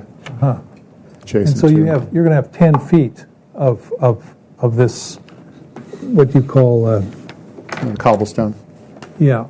Is it going to be 10 feet of cobble, or is it going to be maybe edges of cobble mingled with a little DG or some other surface material? The intent is all cobble. Okay, thank you. All right. That's all I have. Could I ask one more question? All right, Stephanie. Yes. Signage. Could you address signage coming in and out all directions for the roundabout? So as a roundabout, there are standard signs that are included in or needed, depending on where you are in the roundabout. There typically are pedestrian warning signs at the crosswalks. There are yield signs at the entry, and there are typically signs that an approaching driver, as they're looking down the roundabout, would see in the center island, kind of telling them circulate counterclockwise. And that's typically all there would be for signs. We probably will have something on the multi-use paths as well, indicating that the bikes are allowed for short distances. But that's about it for signs. I just have one question. We've looked at proposals for telecommunication antennas along Las Positas that have been problematic. And I'm just wondering now, we've got with the poles that you're adding, did you think at all about possibly providing conduit or access for telecommunications in those poles to make the installation simpler? Because inevitably they're going to come around and want to stick something on your pole. They likely won't want to stick anything on the sign poles because they're only not the signs, like the light feet. poles. Sorry, light poles. There will be a conduit system connecting all the lights just for the electrical, but that's a great point that we could incorporate some sort of tie-in if they were to come down the road. Yeah, all right, thank you. So we'll go into comments. Or not. Yeah. Just a quick question. Typically, aren't those cell towers, et cetera, isn't that equipment proposed for utility poles, not light poles? You can do them on light poles. Yeah. Have you seen them on light? I don't. We do okay. have one. I didn't remember that. Okay. There's one over here on Ortega and Anacapa. Comments, Scott? Sure. When I was hearing all the public comment about safety, I was right there with you. But I found our traffic engineer to be very convincing, and he had kind of scientific, rational arguments, and it seems to be very well designed with all the uses in mind and safety and slowing down the cars. So it really allayed my concerns. I think the issue about combining this project with the Allen Road island and looking at it comprehensively was a good one. And I'd be interested in seeing that as one overall composition. I think would be helpful, just to have some foresight to see how that's working. So aside from the safety concerns, I really like that cobble idea. I think that's an attractive solution for permeable area, and the landscaping plan seems very nice. I like the color scheme proposed, and I like the fact that the bike lanes have been thought through about interconnectedness with future bike lanes. I'm in support of the project. I think it's a great project. All right, great. Stephanie? I agree with Scott about thinking of this comprehensively with regards to safety at Allen Road. I think that should be a very important consideration in how the success of this. I see with the roundabouts around town that the users gun it right after they pull out of the traffic circle, and it's just happened. It should be part of the design that's they get back up to the posted speed limit as quickly as possible. And I think that it's a dangerous situation between the roundabout and Allen Road. And I hope that your design has solved that. But I don't know. With regard to the aesthetics, I think the landscaping is beautiful and the cobbles are beautiful. Appreciate the use of the colored concrete, and have some concern about the signage and this being littered with signs. Hopefully they can be incorporated in a very more subdued and light touch fashion, that perhaps located on the light posts or in some way that there's not a lot of excessive poles around this intersection. Okay, thank you. Courtney? I agree with Scott's comments, and I'll just add, I think the landscaping looks really nice. I like the palette. Also appreciate the use of upgraded materials like the colored concrete. I think the picture frame scoring pattern that you have proposed would look nice. And regarding the cobble, I like that as a feature, but I think when you look at the widths of those medians, some of them are listed as up to 23 feet wide. So I'm concerned with just the total square footage of that. So if there's a way that you can incorporate some plantings into a few key areas in those medians, that's what I'd like to see. And or introduce that cobble detail into your other landscaped areas so that the two kind of work together a little bit more instead of having 100% cobble and 100% planting. And I think that would help tie everything together. And I echo Scott's comments related to traffic safety and feeling better about that, and bike circulation as well. So it seems like everything has been addressed, and I look forward to seeing it go in. Thank you. Amy? Yeah, I agree with what Scott said, and I appreciate all the additional explanation, especially from transportation and just taking a long look at the concerns, especially for the neighbors and just public safety. And I think aesthetically, I sort of agree with Courtney if it's possible, but for including some planting within the cobblestones when you have such a great area.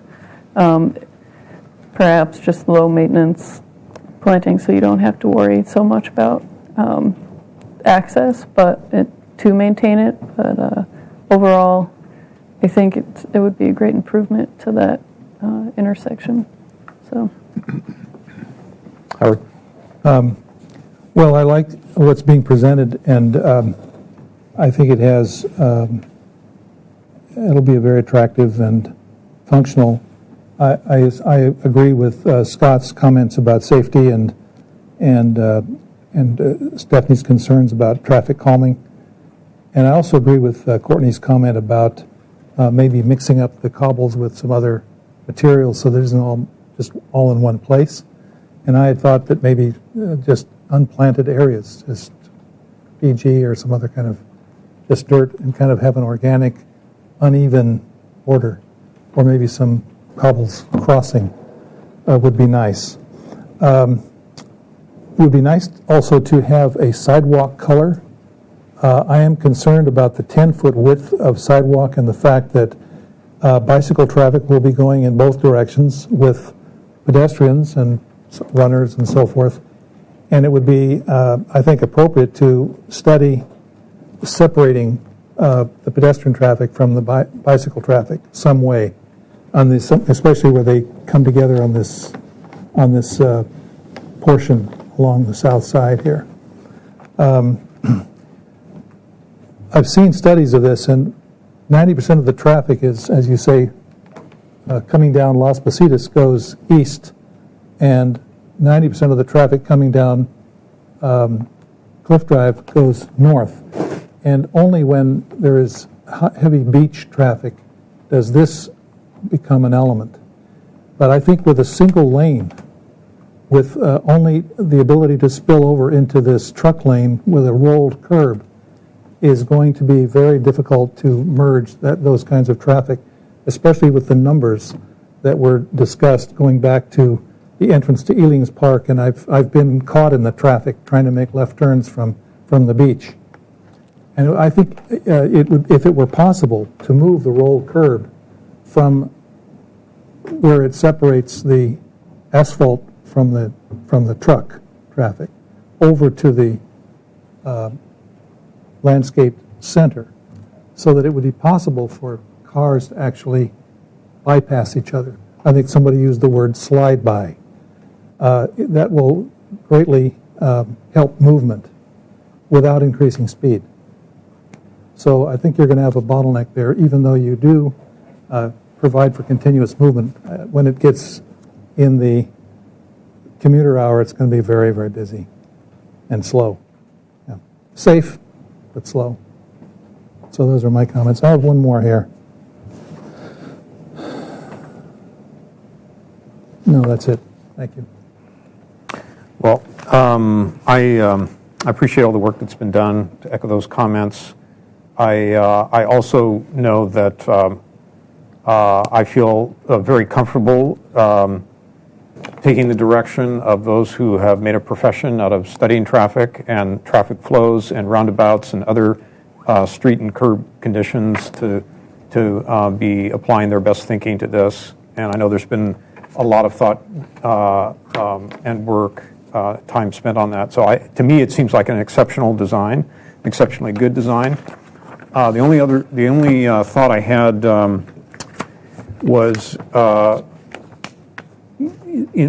because of the fact that you are combining bicycle and pedestrian traffic on this sidewalk, this particular one, which does seem to me like it could at some time in the future when it all gets connected, be heavily trafficked, is that maybe like is being done with the roadway, is to make more of a turn in here, or maybe a little S in here or something, as a means of slowing bicycles down, because I know this path, both going up into Hope Ranch and coming back down, is a frequented by bicyclists, serious bicyclists, so. I don't know how, and probably most of them, that if they are that serious and they're going that fast, they're going to take the roundabout as opposed to getting onto the sidewalk. But that's just a thought, not a requirement. I do also like the cobblestone. I had one other question. Is it going to be native stone? I don't know if it's native stone. I mean, I know where we can get it. It's at Santa Barbara Stone, actually, too. They have bins of it there. But is there a problem with requiring it to be native stone? Only because there's a particular cobble that I'm interested in, not unlike what I see in the photograph, and I don't want to be limited to, I don't know if I could get it in native stone. So I could find out, obviously, where that stone comes from. But well, it just seems to me in terms of, with all the native planting and in terms of compatibility, to bring in an import of stone, say, from Arizona or Colorado, as opposed to using one that's native, would be less attractive. And I'm happy to look into it. Okay.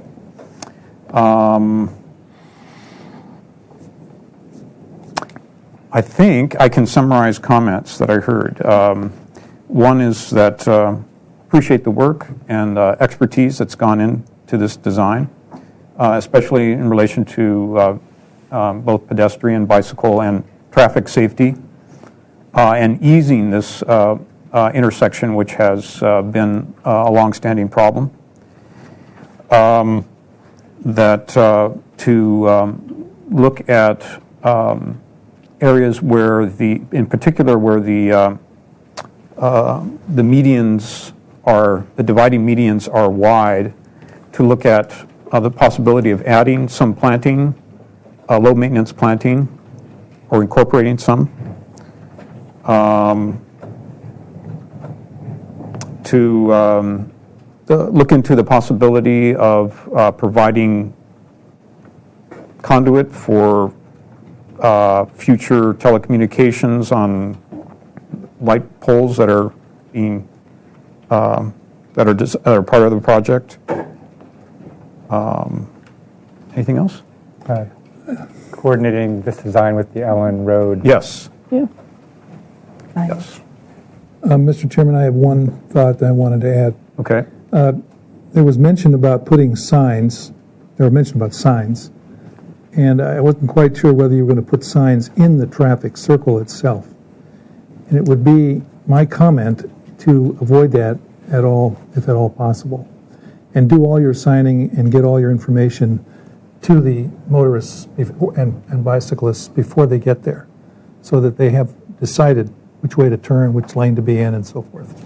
Because the circle itself can be a very attractive piece.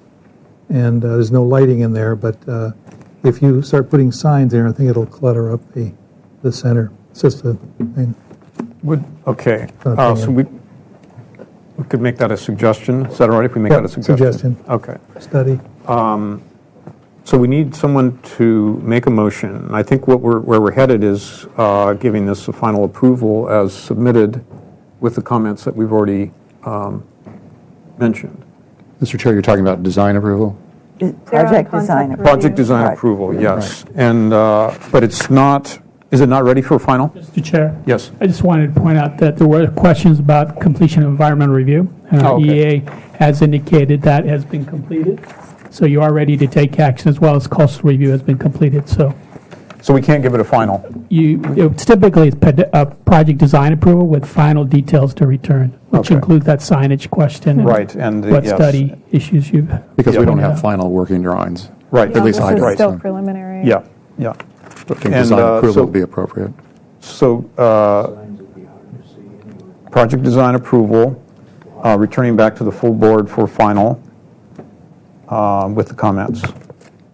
Would anyone like to make that motion? I'll make the motion. Scott, and seconded by Howard. All in favor? Aye. Motion carries. Thank you, guys. Thank you all. We need one copy of everything you brought. Yeah.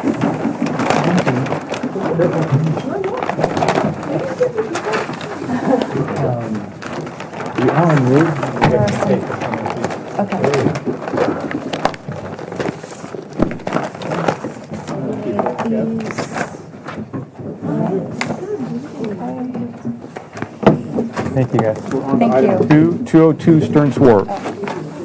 There's this as well.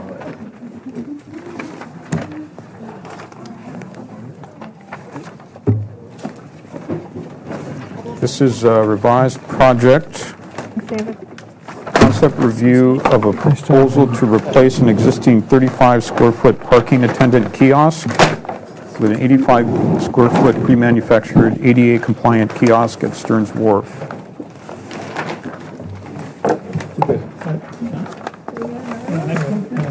Then we need to share that. No, we'll take Thank you. I never get to see that one, so. Freedom of Information Act. I got it. I actually can see this one. Good afternoon. I'm Carl Triberg, Waterfront Facilities Manager. Joined by Teresa Lawler, our engineering technician, who prepared most of these plans. Okay. So there's a half hour allowed for this project, and that means you get 10 minutes for your presentation. I'll try to be even quicker than that. Okay, great. We were before you about a month and a half ago, talking about replacing the kiosk on Stearns Wharf. And I'll kind of walk you through what we discussed at that time and how we tried to comply with your comments. Try to center this so it can be seen on the screen. There we go. This is the existing kiosk. Sorry.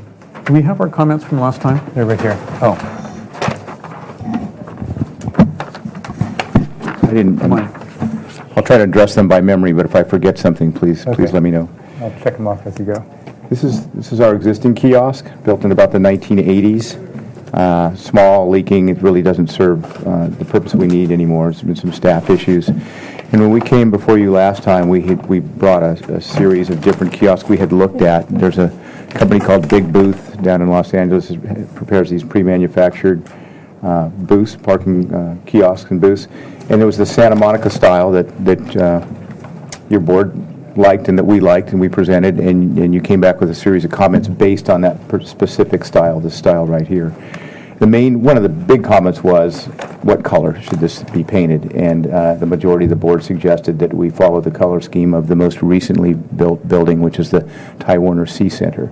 So here's a couple images of the Ty Warner C Center and the trim around the window, and here's the color chips associated with the wall, the framing, and window. This is the window, or is this the roof? Window. A couple of comments you had was to eliminate some of the architectural features. I believe you called this Victoriana, and you wanted a solid color along the base. You wanted a metallic roof. Standing seam is what the comments were. Pardon? A standing seam roof. Standing seam roof. Yeah. And a finial. I'm using these terms properly. We did dimension it We didn't have these dimensions last time. This light outline is the existing kiosk. Thank you for your help. Dark outline would be the new position of the kiosk. We're moving it slightly up or south on the wharf. This allows for a little more room between the crosswalk at the foot of the wharf and the exit gate. A few more cars can queue up. If we have them back here a little bit further, we have issues with getting cars off the wharf when it's busy, and it seems to be always busy out there these days. There's a couple other things that need to go on. One is we need to create an ADA-compliant path of travel for employees to get out to the walkway and get in onto this island that exists that the wharf would be, the kiosk would be placed on, which really requires raising this section of the wharf about 6 inches. It's about a 6-inch difference, and then the walkway would go across there with a little cutout of the bull rail where the existing walkway is. It would all look the same. We use the same wood material. It's all a wooden wharf and a wooden deck. So there's a few dimensions and whatnot there.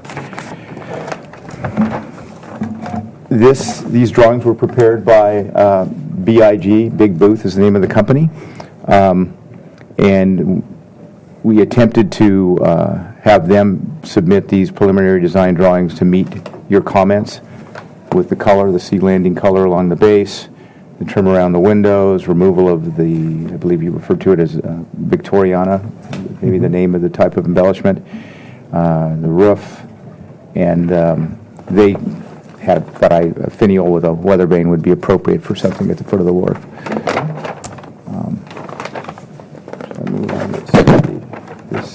These are the different elevations, east and west.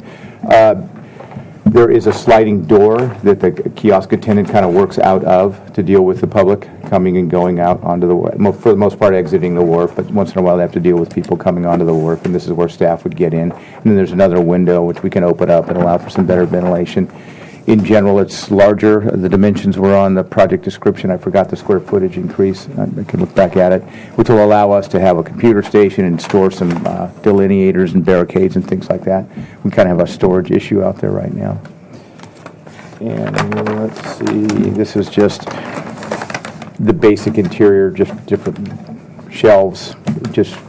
There's not a lot to this. It's just a typical booth, very functional for our staff. So this is the first part of the project, and that's what we came with you before, was a conceptual design for this, changing the kiosk. And this is the kiosk that we brought back that we think met your comments. There's something else we want to do on the wharf, which I'll talk about, and I can go to it right now unless you want to talk about the kiosk. Go right ahead. Underneath the wharf, we've had some pretty serious issues lately with a fair amount of criminal activity underneath the wharf, and we're talking about the very, very end of the wharf, just right by Dolphin, just beyond the Dolphin fountain where it turns into a wooden wharf itself. It's very shallow. It goes from 6 inches deep to about 4 feet below the deck. And we've had a lot of criminal activity there, and we have some issues with officer safety, kind of dealing with some of the crimes that go on there. So we've looked at putting up some sort of a barricade similar to what they have at a lot of different piers and wharfs, and Santa Monica has something kind of like this. Well, not like this, but they don't let people under the wharf structure, especially in these kind of hidden small spots. So what we've come up with is, it's a wooden wharf, and we wanted to maintain the theme of wood. It looks good. We would put these are 3x6s, pretty narrow spacing with some lattice work in behind it so that people couldn't throw at least large trash in behind there. We would have some access doors going into it. This is, Teresa, I can't see that very well. This is the east side. Yeah, this is the east side and the west side, and this is a little mock-up that we had. This is our wharf that we mocked up for you to take a look at today. It goes out what we call bents, or where the piles, there's a row of piles together, is a bent. There's a bent every, I think, 18 feet. I can't remember how many bents it goes out. It must go out like 5 bents, 6 bents, on the order of that, out to where a dredge pipe passes underneath the wharf. And then we would cover that up. A lot of people use the dredge pipe as a table, and they cook underneath the wharf, and these are things we can't have. And so we thought this might be an architecturally, aesthetically pleasing way to kind of restrict access. There's still public access. You could still walk into the wharf. Keep in mind, this is about 4 feet high. That's what this is trying to show. It's you really got to stoop to walk under right there. So it's not really restricting regular beach doors from going underneath the wharf and back and forth from West Beach to East Beach. But a lot of people get up there and camp, and like I said, we have issues with officer safety and a lot of criminal activity. So this is everything before you today. I think I was under 10 minutes, I hope. Yes, it was. Great. Thanks for your presentation. So we'll go to open public comment. Is there anyone here who would like to comment on this project? Seeing no one, we'll go to questions. Howard. I noticed that on the site plan there is a octagonal plan. I don't know if you mentioned this, and that the floor plan is actually rectangle. Yep. Did you talk about that? I checked out or whatever.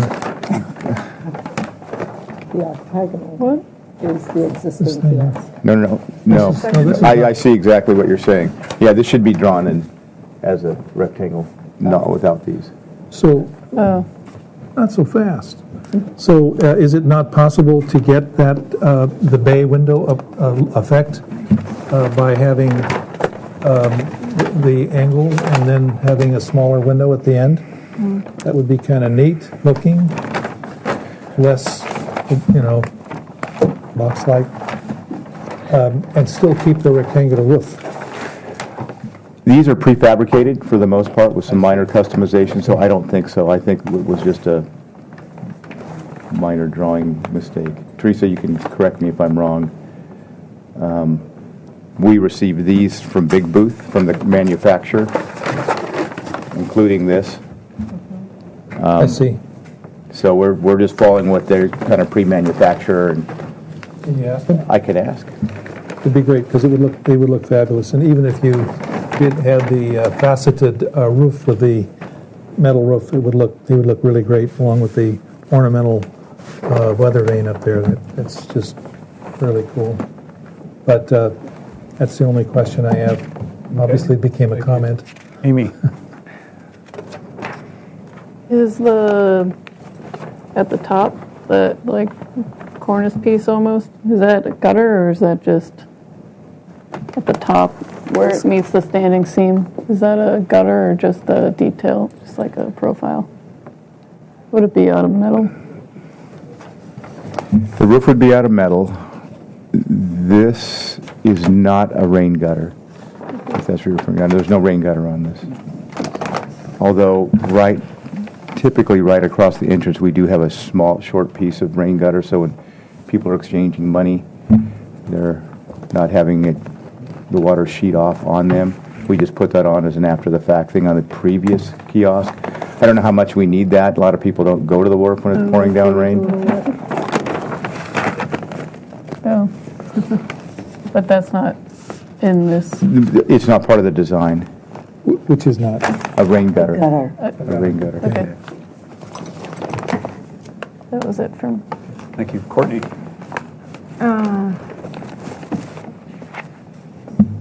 The project description includes an accessible ramp connecting the wharf walkway to the kiosk. Is that just the striped area, or is there actually a ramp as part of this proposal, a new ramp, with handrails, etc.? No, it's just a striped area. The ramp is really, let me get to the proper page. Page 2. So it's just that striped. This ramp is just a 6-inch ramp for cars to drive up onto this deck that's elevated 6 inches. Right. This would just be striped. There's a bull rail along here that kind of separates the pedestrians from the walkway, from the roadway, which is 6 inches lower, and we would just cut out the bull rail right there. So this would all be at one elevation. So the railing's existing that you're cutting out? No, there's no railing right here. You just said bull rail. A bull rail is just a 6-inch high bull rail, like for along the side of some of the roadway we have out there. That's existing, Okay. yes. Thank you. Stephanie. In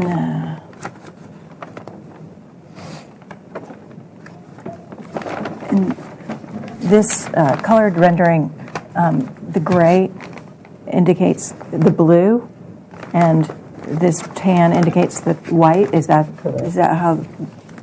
Yes. The assignment of the colors, and the design of the weather vane, is that set stone? Is that something that has to be done by this manufacturer? Can that be customized in any way? Yes. The other finial is, it doesn't show it on here. I'm sorry. It's just a little metal ball, copper ball on top of a post, right? Yeah. And they just came back and said, "Wow, weather vane would look good on a kiosk on the wharf." So it was just the manufacturer suggested something like that. So that's open to whatever you guys want. Or is it just fixed? I'd like to see it work, to tell you the truth. It's out in the middle of the elements, right on the beach. It'd be kind of neat. A working weather vane. A working weather vane. I think it would look good. Other questions? Will there be any signage on this building?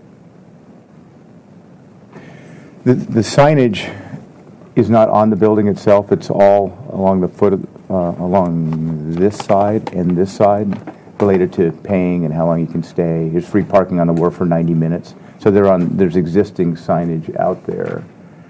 It's a little bit hard to see. There's a little signage right there.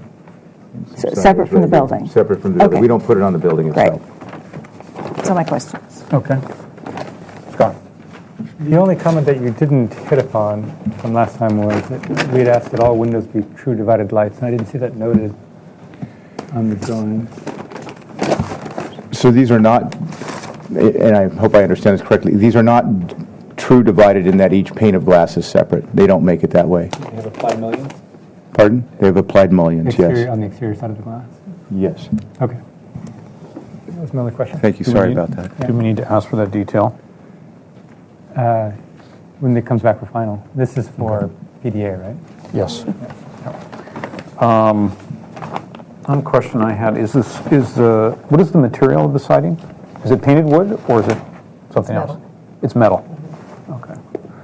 So this is just a flat metal panel, and it's just got a little raised something here. It's not a groove. It's actually raised like a batten. Mm-hmm. Imitation of a batten. Okay. All right. Comments, Howard.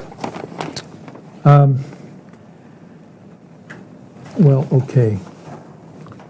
The building itself is fine. I'm sorry that the panels at the building walls themselves are metal. Is that what I heard? They're metal. It would be nice if they would be wood. And I'm sorry that that the windows are not true divided lights. Are they double glazed or are they single glazed? Do you know? It wouldn't have to be double. It's just not heated. It's not heated. I would think not.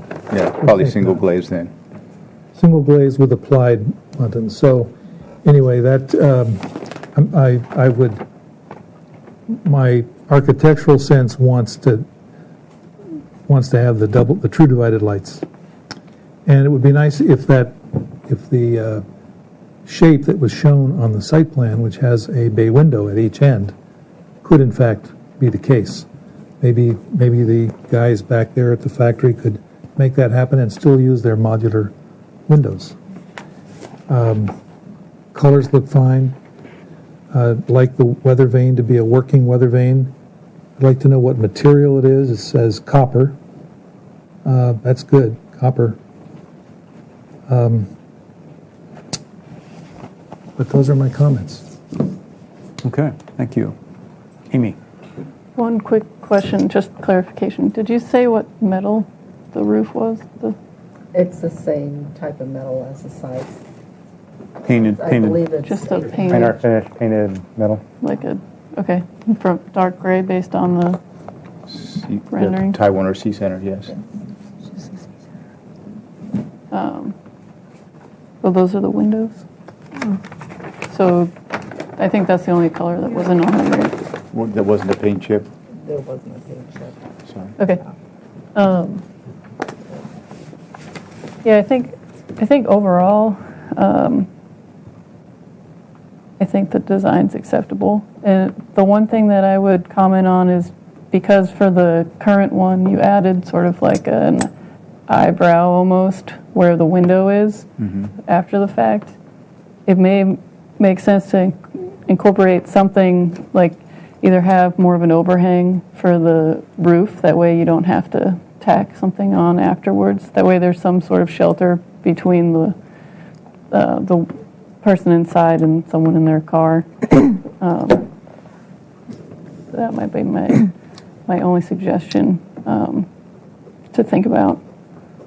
That way you don't have to add something on after you build it. Okay. Courtney?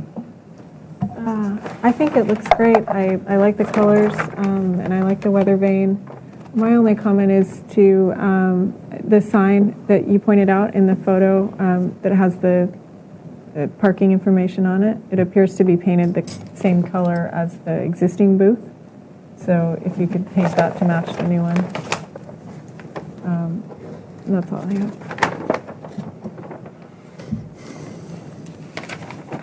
Paint what to match the new one? Paint the, if you flip The to existing sheet sign. 2, I can show you. Yeah, paint the There- existing there's signs a- to match just the a color of the little- proposed booth. There's a little sign there And that matches the existing I see. booth color. Okay. do that. Stephanie? I don't have anything more to add. Okay. Scott? I like it. It's a cute little building. I thought Howard's comment was interesting. That the angles might be nice, but I also think that it looks just fine the way it is, rectangular too. So I think either way works. The only comment I have is, maybe this gets worked out during the working drawing, is that some of the sash at the kiosk window seems a little over elaborate at the top here. I'd like to see what that detail is. It feels a little like there's a lot going on there. Maybe there's a simpler way to detail that. It's a sliding window? No, I know that. Within the door. Within the door. Yeah, this is a sliding window within the door. Gotcha, Yeah. okay. Maybe it doesn't need to be elaborate. Okay. I like the detail very much for under the pier, where you've got the board with the lattice behind it. I think it's an attractive solution. Yeah, it seems to me that if you were to cut the corners for the bay, you're really cutting down on your desk space. I'm not sure how you make that work and still have that be workable. I don't know that we can get this in that configuration and without making a custom booth. And we're trying to get something. We're modeling this after with the booths from downtown parking to a certain extent. They've got these prefabricated booths that were they're very functional. So that's why we went to this company, and they have a whole bunch of different ones. Okay. And I'll wait for your direction on that particular item. I can find out. Although I'm not 100% certain they would customize it to that extent. Would be a big change. I did ask about the windows, and they don't make them that way. So, about True divided. I can live with wide grills. It gives a pretty similar look. All right. So who'd like to make a motion that we also need to make a CEQA finding? It sounds like, I mean, to me, it seems very acceptable as proposed. Yeah, I agree. So, I want to make a motion. Sure. Motion for project design approval. And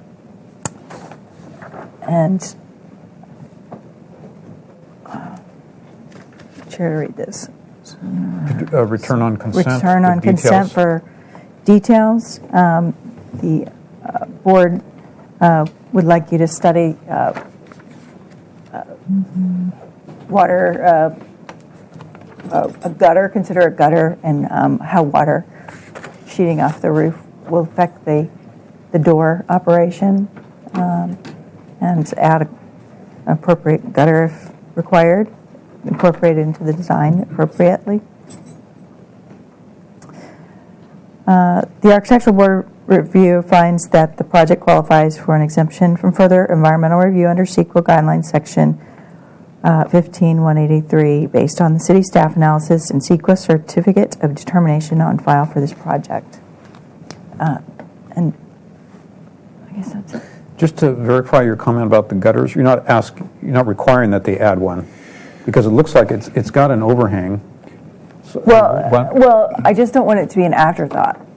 If you decide that you need it, do it now.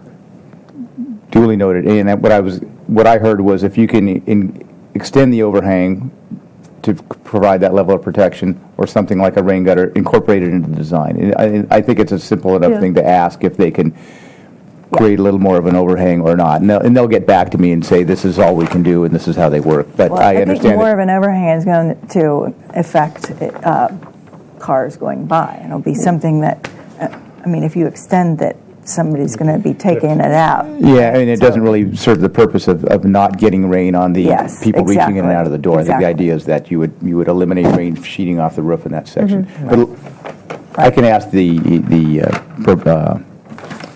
company and see if they have what they use as a solution. If it's raining, they might use the window. Yeah, they might. Like I say, the one time of the year it gets slow out there is when it is raining. And I would imagine they would provide standard details for what the window looks like and this cornice and how the ridge is treated and all that should be part of a standard package. I would imagine that they could provide to you. I hope so. I believe so. Those details will be required for final anyway. Yeah. All right. We have Stephanie's motion. We need a second. Second. Amy, second. All in favor? Aye. Opposed? Motion carries. Thank you, guys. Thank you. We're here for your next. Can we keep one and you guys take the rest? We'll keep this one. Okay.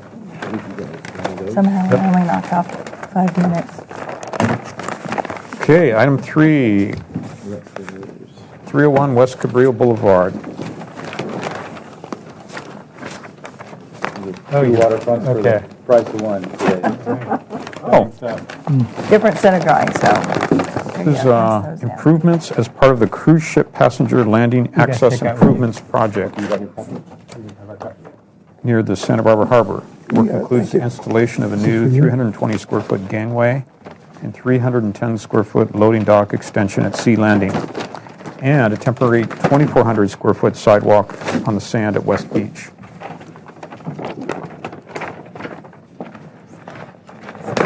Oh, this is the same one. Give your name again for the record, please. Good afternoon. My name is Carl Treiberg. I'm the Waterfront Facilities Manager, and I'm joined by Teresa Lawler, our engineering technician, who prepared some of these plans also along with Moffitt Nickel Engineers. All right. For those of you not familiar with the Sea Landing, it's a facility located in the northeast corner of the harbor. The Sea Landing's been there for decades in a lot of different forms, but it's the area where the whale watching vessels are located. Sport diving, sport fishing is done from that location. They rent out some jet skis and a few other things. And it's a very popular place with locals and visitors alike. The last few years, with an increase in cruise ship passengers, this is where the cruise ship tenders load and offload every day, including today. It's worked quite well for the last several years. We've had up to 30 cruise ships in a year. They're on the shoulder seasons, and it works pretty good with the exception of how people actually get onto the docks, on and off the docks. There's a single gangway. It's pretty short. It's maybe 40 feet long. So when you get a really low tide, it's pretty steep. The state requires that to meet Americans with Disability Act standards for gangways and marinas, they must be 80 feet long. It varies up and down the state what the tidal variation is, so they just kind of picked a length and says 80 feet kind of works. We have other facilities where we have switchback gangways in Marina 3, and that's another solution. In this particular location, we felt that we should attempt to install a secondary gangway to kind of help passengers loading and offloading, not just from cruise ships, but for the entire facility. They may have disabled persons that want to go whale watching and things like that. So the layout, I hope it's a little bit of a fuzzy drawing, but I think most of you are familiar with the area. Let me go back one. Thank you. This is the launch ramp area. We have 3 boarding floats. There's a small one not shown on this for kayaks and stand-up paddleboards these days, but this is where people launch boats and they go on these boarding floats. This is the northeast corner. This is the Sea Landing. We had a project before you, the Sea Landing Walkway. We had a project before you a few years ago where we rebuilt the sidewalk, did a lot of landscaping. We put in a tile mosaic of the city seal, so we've been trying to improve this area. It looks much, much better. This is what we refer to as the rock groin. This is the eastern boundary of the harbor. And this is the Sea Landing building itself, and this is an outline of their docking system. This doesn't change at all. The addition is a gangway that's offset about 18 feet from the building itself. In the Harbor Master Plan, and something we're going to include into the city's local coastal program upgrade, is a possible ability to expand this area a little bit. Had to do with adding a deli or something, and that's way out there in the future. But the tenant had asked if we could offset this from the building enough so they could possibly expand their patio and perhaps their facility, which is fine with us and doesn't limit what they could do into the future. So starting about 18 feet off the building, you can get an 80-foot gangway that lands essentially adjacent to the existing docks with the addition of this cross-hatched area as opposed to the side hatch as a new dock that the gangway would land on, and people would disembark and embark from boats in this area. The beauty of it is for the cruise ships is that the cruise ship passengers themselves would only use this to get on and off these tenders, and the public would use the existing gangway to go to the whale watching boats and the sport diving boats. This is a secure facility that's required by Homeland Facility to be isolated. Only cruise ship passengers can go on and off with some escorts for private people going out to here, and what I mean by non-cruise ship passengers, regular citizens. So it's a little bit difficult to manage. It works, but this would make it much, much, much better. It'd just be easier to separate the public and the cruise ship passengers and still meet the requirements of Homeland Security. The other feature besides the gangway is we're looking at putting it what we call an at-grade walkway just outside of the existing sidewalk. The existing sidewalk is completely fenced during a cruise ship visit. It's fenced on either side, and it's got some tents over it, some covers over it sometimes because people queue up for a while and stand in the sun.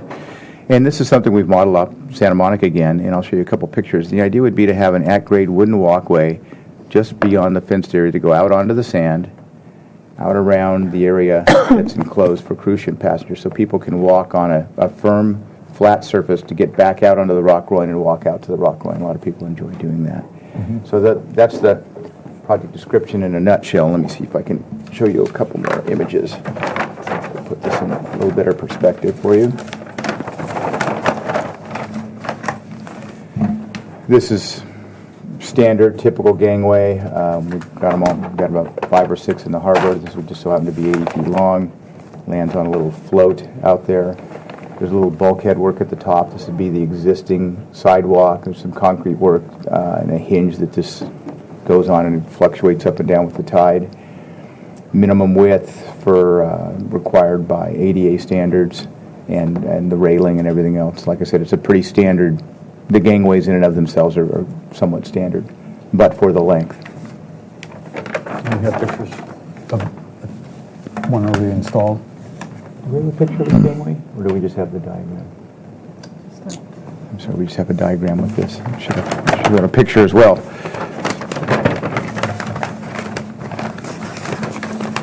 Here's the galvanized, aluminum, marine grade aluminum. Yeah, typically. Painted or just raw aluminum? When we powder coat and paint aluminum down at the harbor, it really doesn't last very long.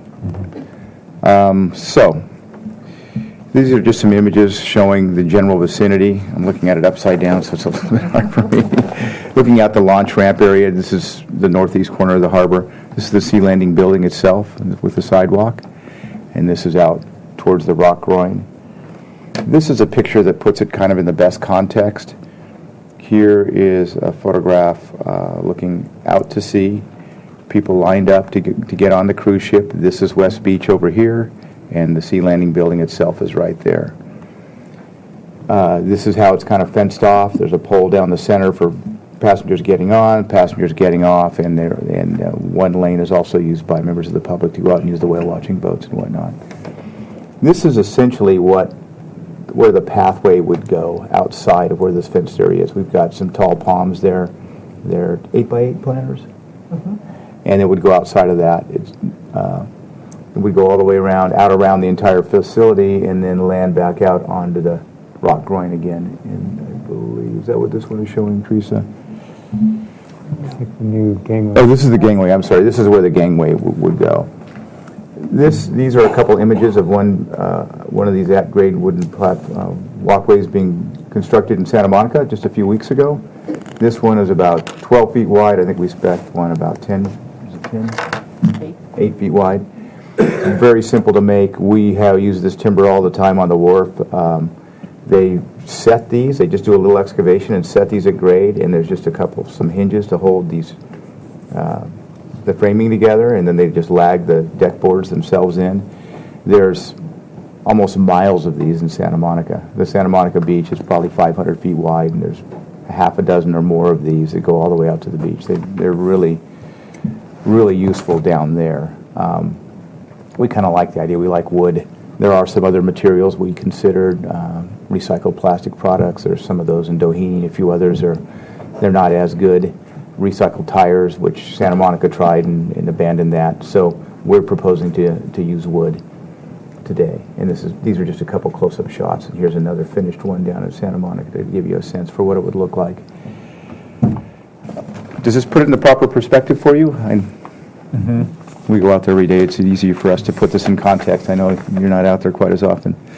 It would be nice to see a picture of a gangway that you've already got, so we could just get a better picture. But all right, open public comment, and seeing no one, we'll go on to questions from the board. Howard?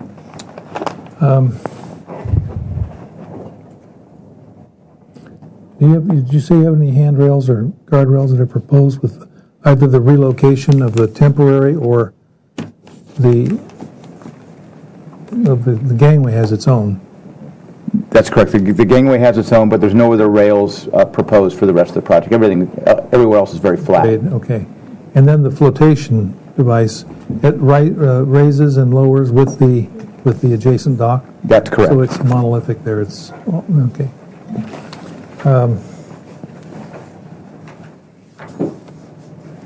That's pretty self-explanatory.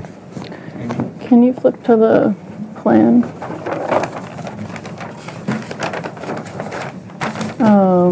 The site plan. Just clarifying, so would what's being called the temporary sidewalk basically be for the cruise ship? This is for the public. So when the cruise ship comes, the existing sidewalk is the one that's fenced off. Okay. So members of the public, if they want to go out to the rock groin, they walk on the sand out by the outrigger canoes and then step back onto it. It's all essentially flat. Okay. This would be a hard surface that be easier for people to take access out there. Yeah. And then the current sidewalk that's being used, that's for both. That's for the cruise ship and for the like whale watching. Yes, that's correct. We have cruise ships this year 28 days, so there's 28 days where there's restricted access, but the rest of the year it's open to the public. Okay. And is it labeled temporary just because, like, would it be removed, or is it just because I guess why are you labeling it as temporary? I don't believe it should be labeled temporary, so it doesn't need to be labeled temporary. It would be there It would just be installed. Yeah, I'm sorry, that's a little misleading. I thought you were installing and reinstalling every time. Yeah, I'm sorry I didn't catch that. I think we were... Sorry, I know. That's what I was going to 28 times a year? Well, that's what I was going to say. No, this would be a permanent at-grade walkway. Yeah, so when there's not a cruise ship, it was just an additional walkway that people can use. Okay. That's all I had. Courtney? I don't have any questions. Stephanie? I'm wondering why you don't start to look at, because I didn't understand quite how this is taken down. So when you have a cruise come in, they install these tents and the fencing every single time. There's 28 times a year. Sometimes they leave them up for a couple days. So sometimes we'll have a cruise ship on a Wednesday and then again on a Friday, and they'll leave them up for that stretch of days. Does it make sense to incorporate like a permanent structure of some sort that you can tent and fence, basically, or just throw a canvas over it when you need to, or not, or just maybe it has a metal covering or something that's more permanent down there that's going to weather at the beach near the ocean, that you only have to install the fencing instead of every single time.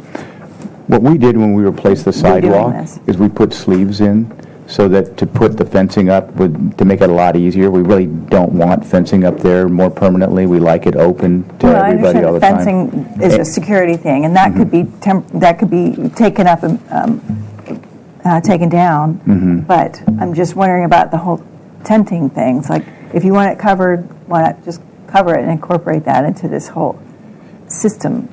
the covers, there's also tie-downs for the cover. So we incorporate everything to facilitate that. Not every cruise ship visit they put a cover up for, and I don't know why some they put a cover up and some they don't. They're the ones that do it. They're the ones that do it. We don't do it, yeah. All right. And this is what was, the fencing is required by Homeland Security. The tenting is done, I think, as a courtesy to the cruise ship passengers, and we have different cruise ship lines that work this area, and I think some put the tents up and some don't.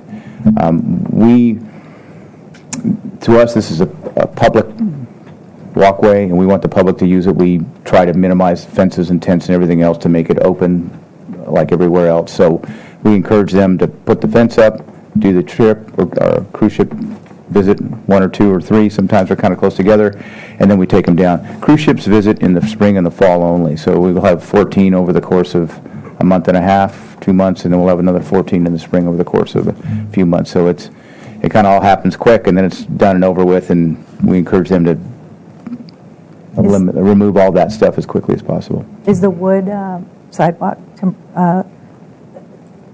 flush against the sidewalk? Like there's no gap of sand?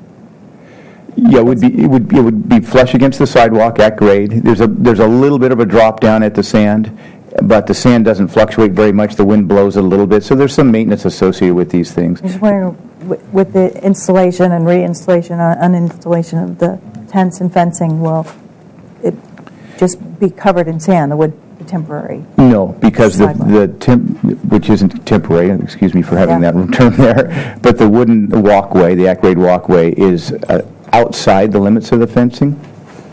Okay. So our proposal is to have it there all the time. It's mainly because it looks good and people kind of like walking on it. And then it would be flush up against there, so it would be for a wheelchair or anything like that. Could just go flush right straight on it and roll all the way out and go all the way out. Those are my questions. Okay, Scott, no questions. Comments? Question, who owns the tents and where are they stored? They're rented. They're rented. Yeah, They're rented. They're rented from? Whatever, rented. Tent Merchant or one of the local agencies. Okay, so Marlboro. the city doesn't store this and? No, the city doesn't. That's all done through the Sea Landing, our tenant. I see. And with the cruise ship lines themselves. Okay. So our encouragement is to put it up there as infrequently as possible. So when there's a visit, put them up. Sometimes it stays for a couple of days when a couple cruise ships are close together. Otherwise, we'd like them to take it down and keep the look that we have out there and make it accessible to everybody. Comments? I have no comments. Okay. It's acceptable. Acceptable. All right. Projects? Yeah, I think it's acceptable as proposed. I think the new wooden walkway would be good access for public. So. I agree. Me too. All right, agreed. Excellent. So would someone like to make a motion? Is this for final or for project design approval? Can we give this a final, Amy? Only if the applicant thinks there's enough details there for construction. Is there? And Well, there's something that's where's the detail for the, I guess we need the one for the walkway. so the thing doesn't blow away? For the gangway is properly Just detailed. boards in the sand. I don't know. Yeah, it is literally boards in the sand. I went out and looked and asked, and we can put something together that's a little more specific than that for a final design. I'd be happy to move for final approval with the applicant to return to consent with the details of the boards in the sand. And It's a waste of consent time. I don't know that we need a detail for that. I don't know. up to you. I That would be my motion. All right. I'll So can we second get- that, and under discussion, suggest that we don't need to see that detail. Okay. Because it's properly dimensioned on the plan, and I don't, And we I have think that. installation put it back. photographs. What's that? Right, that's the idea, yeah. All right, all in favor? Aye. Opposed? Motion carries. Can Mr. I Chair, just also- one thing. Was there enough detail on colors of any material, like the gangway? Is that all decided? He said it was matching all the Well, existing it colors, was right? represented as being I don't think there is a. natural aluminum. Yeah. Natural aluminum. Yeah, Okay. Yeah. matching other gangways in the harbor. Right. Just want to make sure the inspector doesn't get any confused about any colors. Okay. Okay. I'll also add the applicant to remove the word temporary from the plan related to the sidewalk. Yeah, that's good. Very good. Thank you so much. Thank you.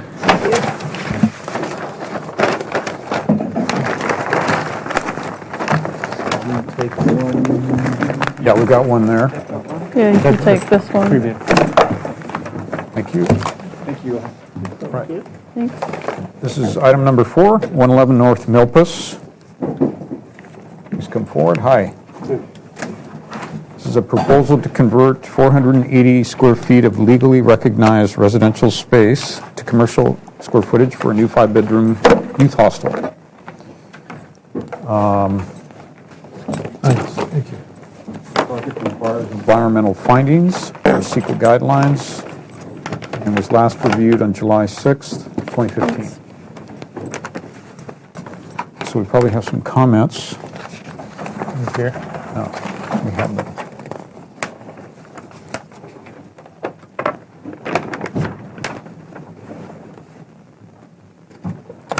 Your name for the record, please. Yeah, I'm Nils Hammerbeck. I'm the architect for the owner and the current tenant. Okay. And has your project changed quite a bit since last time, or did they specifically address the comments, or? Yeah, it's pretty minor. Okay. Basically, and go through. We weren't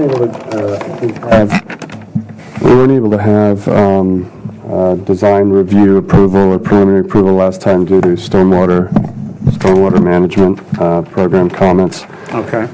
So the resubmittal was mostly addressing that. I go through, so we're on Milpas. It's this old house, basically that has the hostel. The project is a code enforcement case from the hostel having moved in without securing necessary permits and had done some work that has since been demoed. Board members remember this project? Yeah. Yeah. I was absent from that meeting. Okay. Through basically, this is a new sheet that was added that's all related to permeable pavers. Basically, a previous round of comments from a submittal last year by a different architect had Tier 3 stormwater requirements, and we resubmitted by going to permeable pavers. So this is the existing site plan, which basically is unincorporated dirt for most of the back area. I think there used to be a building back here that burned down, and kind of this, haphazard concrete, driveway, and then people are just parking on the dirt. So these are the existing plans. We don't need to go over those. So the new site plan is to do the drive aisle, 10-foot wide drive aisle, and the new parking area in the back for five spaces, including ADA, all with permeable pavers. So the project came in as a Tier 2 project. And the board basically had requested last time, it wasn't really restudy the height of existing and proposed fences. You guys wanted to see what these fences around this garden looked like, what this garbage enclosure looked like, and a little trellis structure here in the garden. So the idea is to not make it look like a part of the architecture, but a part of the landscape. So we want to use bamboo for a fence. It's basically bamboo splits, which kind of weave back and forth. I have a picture on the landscape plan, like that.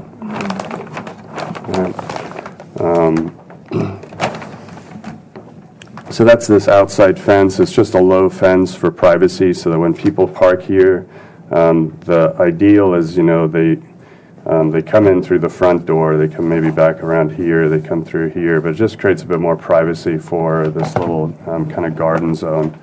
We have a small trellis.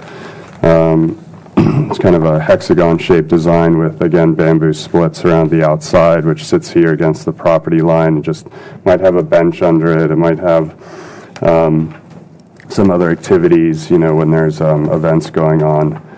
This is the garbage enclosure. It's basically just a wood shed with a little under 5 feet high with a little gently sloping roof and sliding doors to access the garbage cans and pull them out.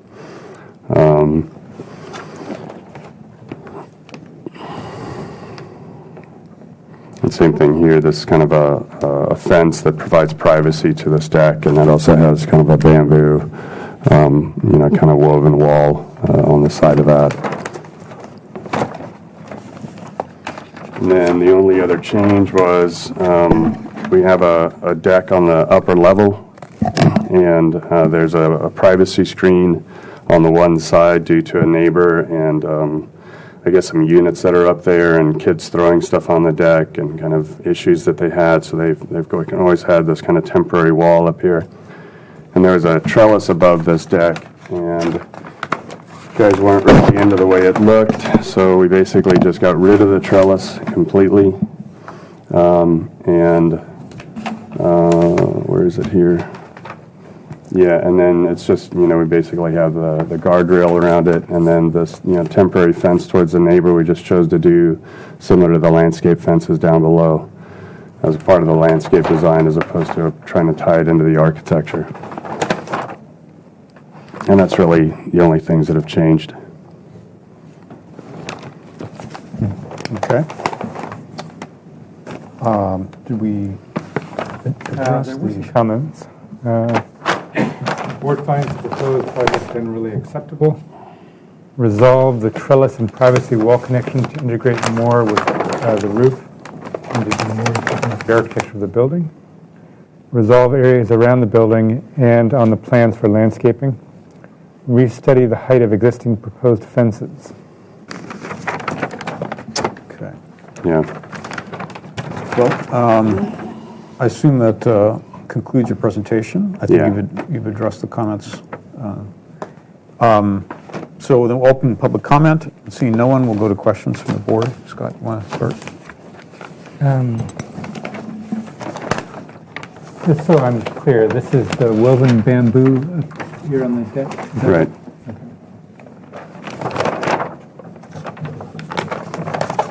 And then the trash enclosure, is that the woven bamboo too? No, it's wood. That and so that's board and bat, or? It's probably like a horizontal like T&G siding with a small bevel. Okay. Something simple that is similar to what the horizontal siding around this porch structure is. Okay.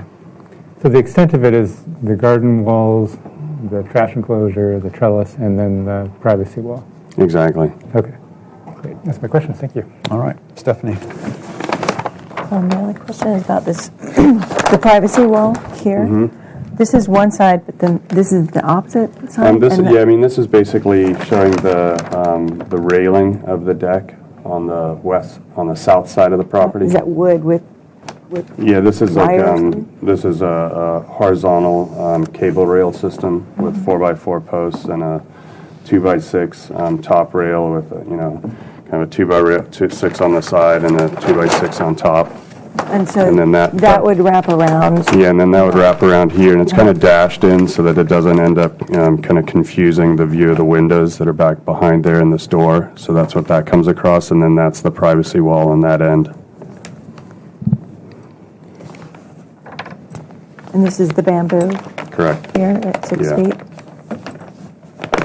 Did you look at any landscaping solutions for that, like a green wall or anything like that? Yeah, I mean, we can put some potted plants in front of it. I mean, more on the deck side, and have greenery climbing up that. But from the neighbor side, like we didn't look at anything in terms of having planters because it would be difficult to access. Yeah.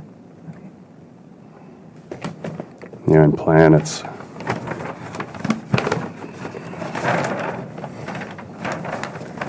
It's here. So the deck is on this side, and this is that lower cable rail system, and then this is the privacy. Green wall having vines or something growing on that Yeah, exactly. Wouldn't give the privacy, or it'd take too long, or what? No, I mean, I think it's possible. We could do that instead of the bamboo up there. We could just do a simple frame and then run cables vertically and let a vine grow. Is that visible from the street? No. Okay. That's it for my question. Courtney.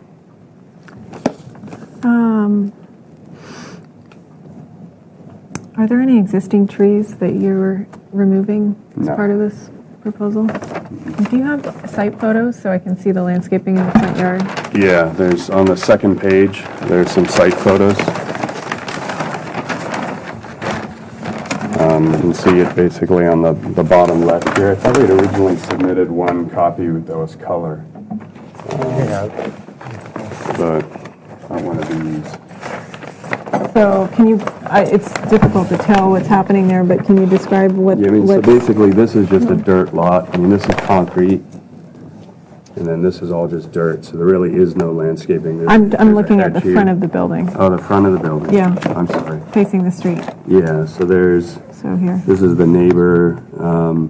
Basically, when the code violation occurred, the front was all sod. It was all lawn. And one of the kind of items in the code violation was to remove the sod with more appropriate landscaping. And the client hired a permaculture designer and basically put in some planting there already, you know, with some ground cover and so forth, and got rid of the sod. But in terms of trees, there's no trees. Okay. I can show you, let's see, I've got here. I think I have a color photograph of the front. That's what it used to look like.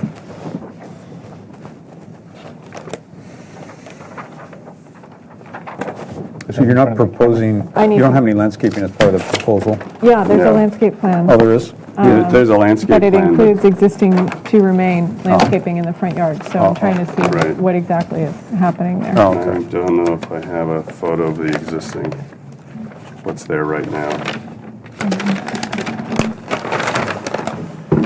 So it looks like there's two trees that either aren't labeled or are existing. Yeah, I think, well, they must have added those in when they did their redo. I think they're little orange trees, like little fruit trees. But they're really small right now. Thank you. Yeah,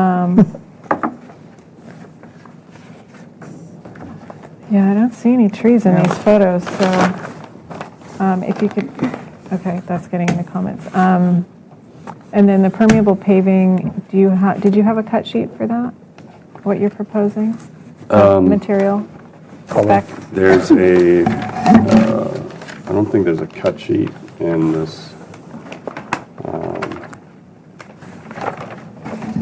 In here, basically it's called the Air Vol block. They're up in San Luis Obispo, and it's a Roman paver.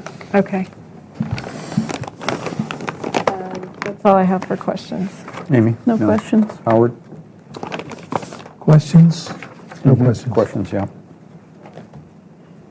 Does that show something other than lawn? No. So this is the previous condition, I think.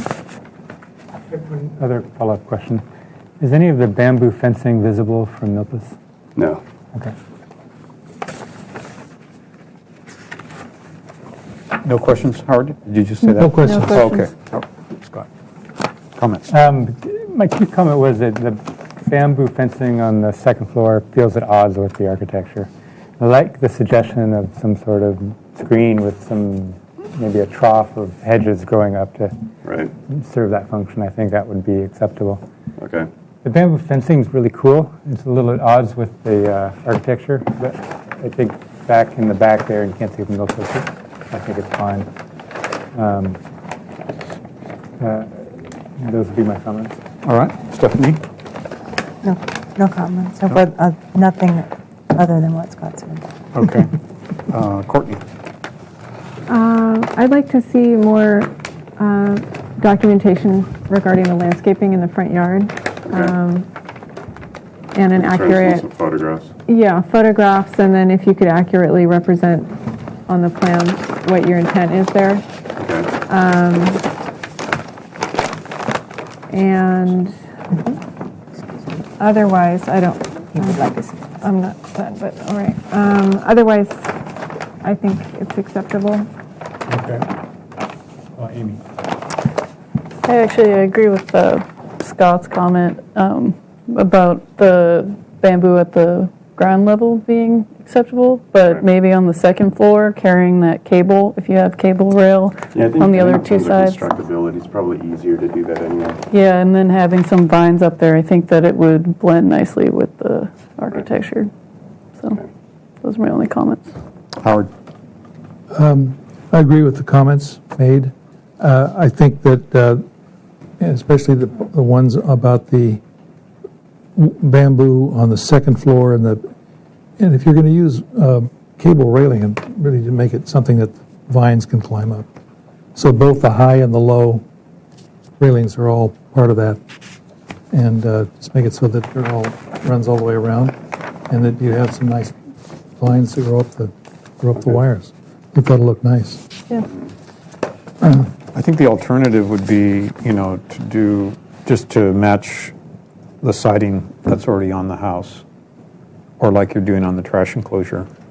It is a cute little house, and it's got a very traditional feel to it, and this really nice swooping roof, and it's composed really nicely. And to me, it's kind of a shame, even the cable railing seems to me not to really be fitting with the original style of the house. But it's not a historic house, so. No, it's not. But that's part of our job, is to look for compatibility. Right. So just in general. There is the thought that all those things that you're doing are easily removed, and so the integrity of the historic part of the house is preserved, and those things, the new things, are a new thing. Right. Yeah. Separate. Yep. So would someone like to make a motion? Motion for what kind of approval? Yeah. Well, it could get a final at this point, I think. Do you have all your details here? No? Not quite. There's only Not on landscaping. I would move for final approval with the applicant to return to consent with the details. I will second that and ask for, the only details that we're going to ask you for are the details on the trellis at the second level and the color of your pavers. Okay. And the pergola. Interesting one. Anything, comments about landscaping? Sure, yeah, we'll need to see landscape construction drawings, including your compliance statement, and the comment I made previously, so more information on what's happening in that front yard. And it looks like you're proposing a new backflow and irrigation system, so we'll want to make sure that's well screened. Is that okay with the maker of the motion? We add those comments? I can clarify that if you need, Kathy. Did you get it, or do you want clarification? No. I think we should make it just a little more explicit and say that the bamboo trellis on the second floor is not acceptable. Applicant should provide a alternative method, perhaps wire. Study an alternative. Yeah. Okay. It's acceptable. All right. So you seconded it, right? Yes. Is that okay with the seconder, all those changes? Yes. Okay. All in favor? Aye. Aye. Motion carries. Thanks. Thank you. Thank you.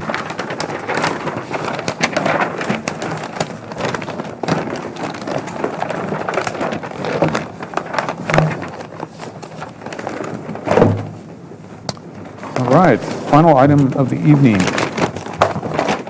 Number 5601, Alameda Padre Serra.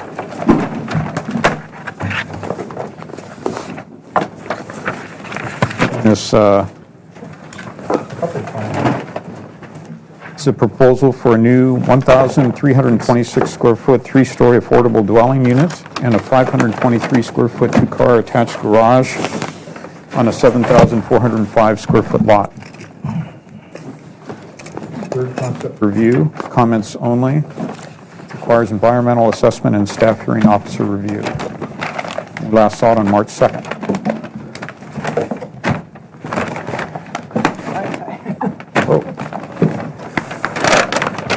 Hi, welcome. How are you guys? Good, good. Can we have your name? Yeah, my name is Frank Rogue, and I am doing these plans and representing the owner. Uh-huh. So there's a few things that we did. The most significant one is that we reduced the cantilever that was initially like 7 feet. Why don't we read off? Do you mind if we go through the items one by one? Item number 1 has a mass bulk and scale and architecture and planning design issue.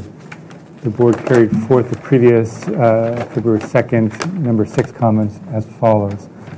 The board does not find the requested lot area modification nor the zoning modification encroaching into the interior setback supportable as proposed. Okay, so did you change that? Well, we did reduce the size of the addition. Okay. And a question that I had about that is, initially in the initial meeting, you guys thought that the only encroachment into the setback area is this right here.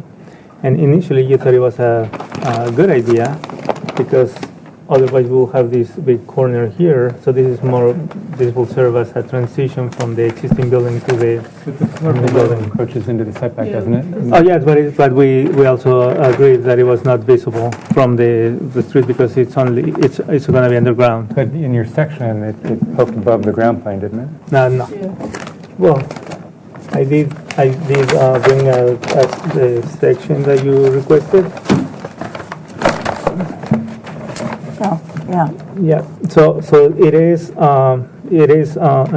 encroaching on here, but from this side, because the house is on a slope, from this side you can actually walk on top of it, and it's part of the, like if you look in the site plan. It's a big patio. It's not. This. I'm sorry. Yeah. This. Right here. In this area here. So you just make it a big patio. Yep.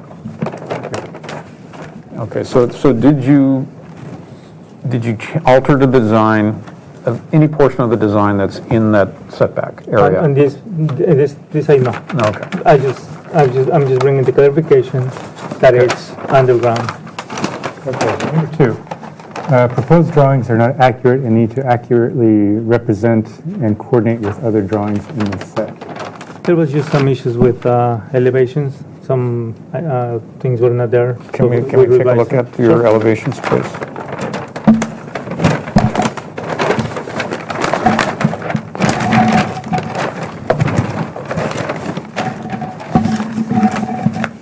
And to be honest with you, I don't remember exactly where the issue was. I do. But Let's go one more page.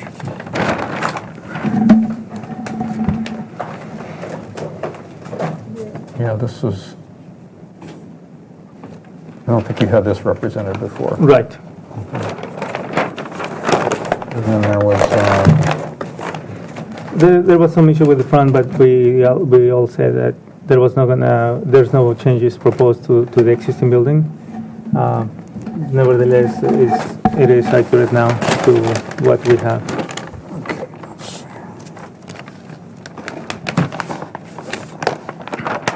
Okay. All right. That's fine. Please. Number 3, the second-story portion as viewed from APS is too high, massive, and lacks charm.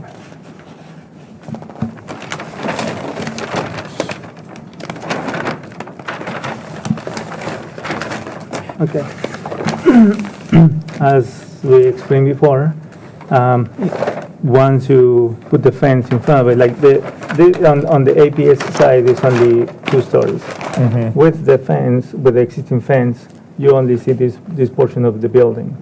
I'm also bringing. I only have 2 of this, but on page 7. I have a photo of the houses in front of the property.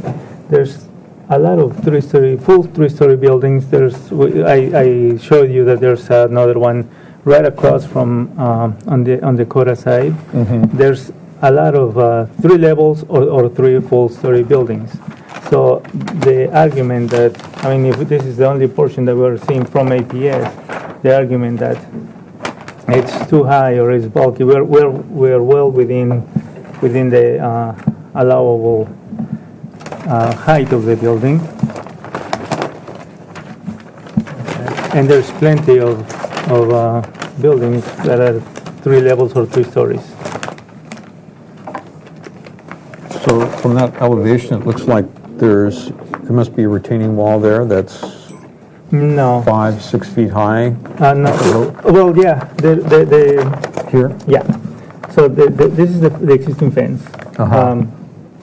So there's a planter. So there's a kind of step planter. There's a planter here, and then we will have some steps down into the. This is retaining.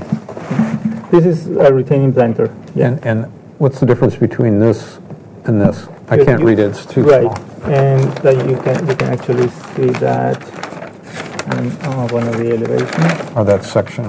Maybe that section shows it.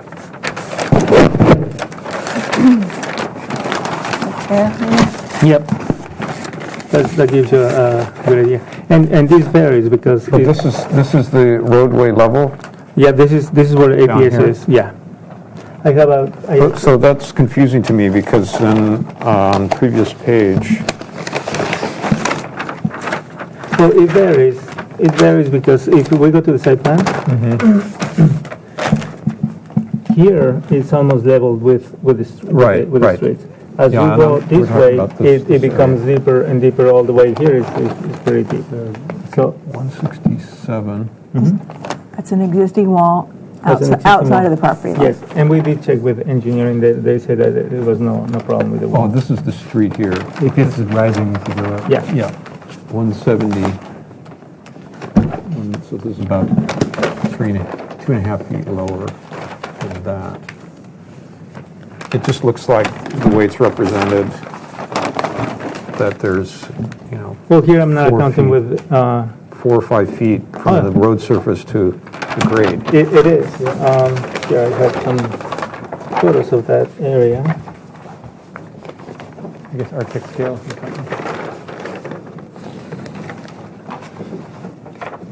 I guess this photo shows the backyard, and the area that we're talking about is on this side. So there's some those steps that I told you, and this right here shows the existing wall and how you only see some of the building. All right. You can live with that if you can't find it, Kathy. Let's go on to the next one. Okay, item number 4. The board understood that since parking is subject to prior transportation staff review, the issue of parking along APS cannot be addressed at this time. We're no longer proposing parking on APS. Okay. Number 5, restudy the proposed design which lacks neighborhood compatibility and appears to violate the neighborhood design pattern of single-story and low-profile second stories on APS. Okay, so once again, like I showed you in the photos, there's plenty of 3 stories and 3-level houses. There's also, I don't have that one here, but I think we were looking for examples of houses on the downhill side of APS rather than on the uphill side. Okay.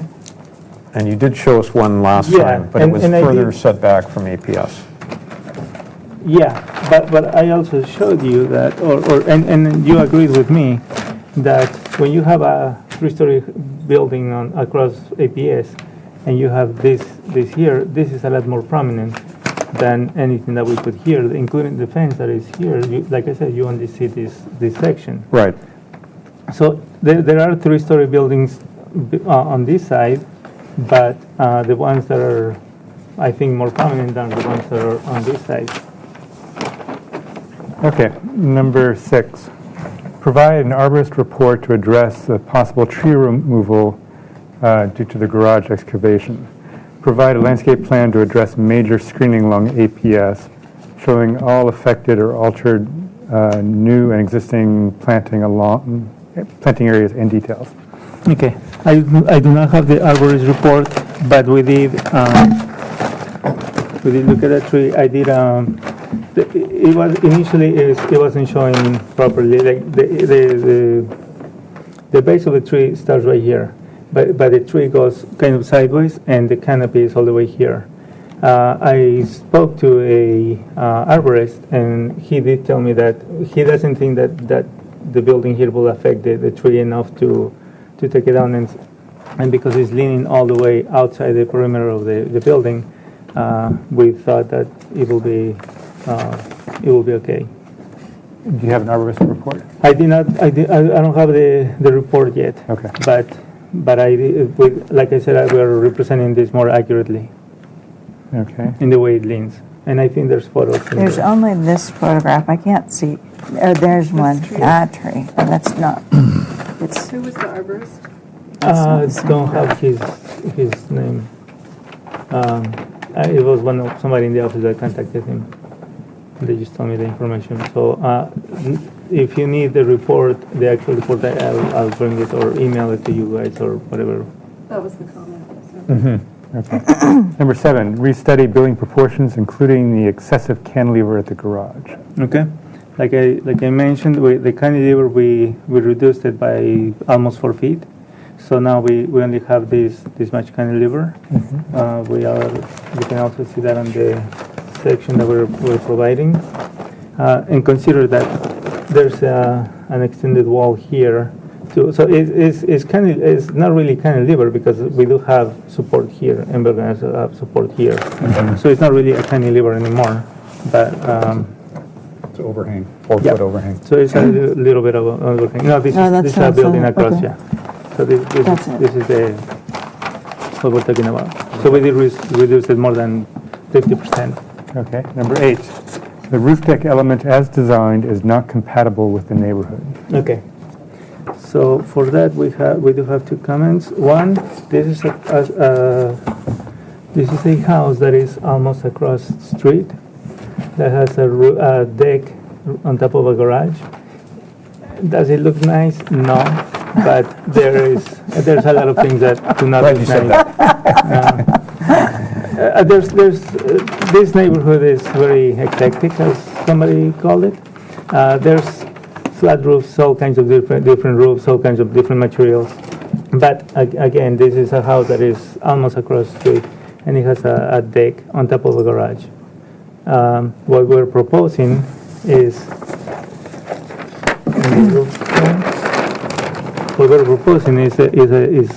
an existing flat roof. We're just proposing a 42-inch wall, which will also, in my opinion, it will help on the elevation because you don't see like this big change from a full story change. You have this 42 that is more like a transition. So this is where the deck will be. Okay. That's also in the setback portion of it, right? No. It's not? No, the deck is right here. But this is a setback. It's a setback, but this is an existing building. Yes. If we need to trim the deck all the way here, we're fine with that. Okay. Okay, number 9, provide more clarity on the plans, elevations between existing portions and new portions. I'm not sure why that. In the plan why there was a comment for that, but in all my elevations, I am showing Yeah, I think that was. We realized after that comment was made that you did show. This is existing. This is new. Number 10, provide a 1/4-inch scale section through the proposed addition ground floor plan. Which I showed you.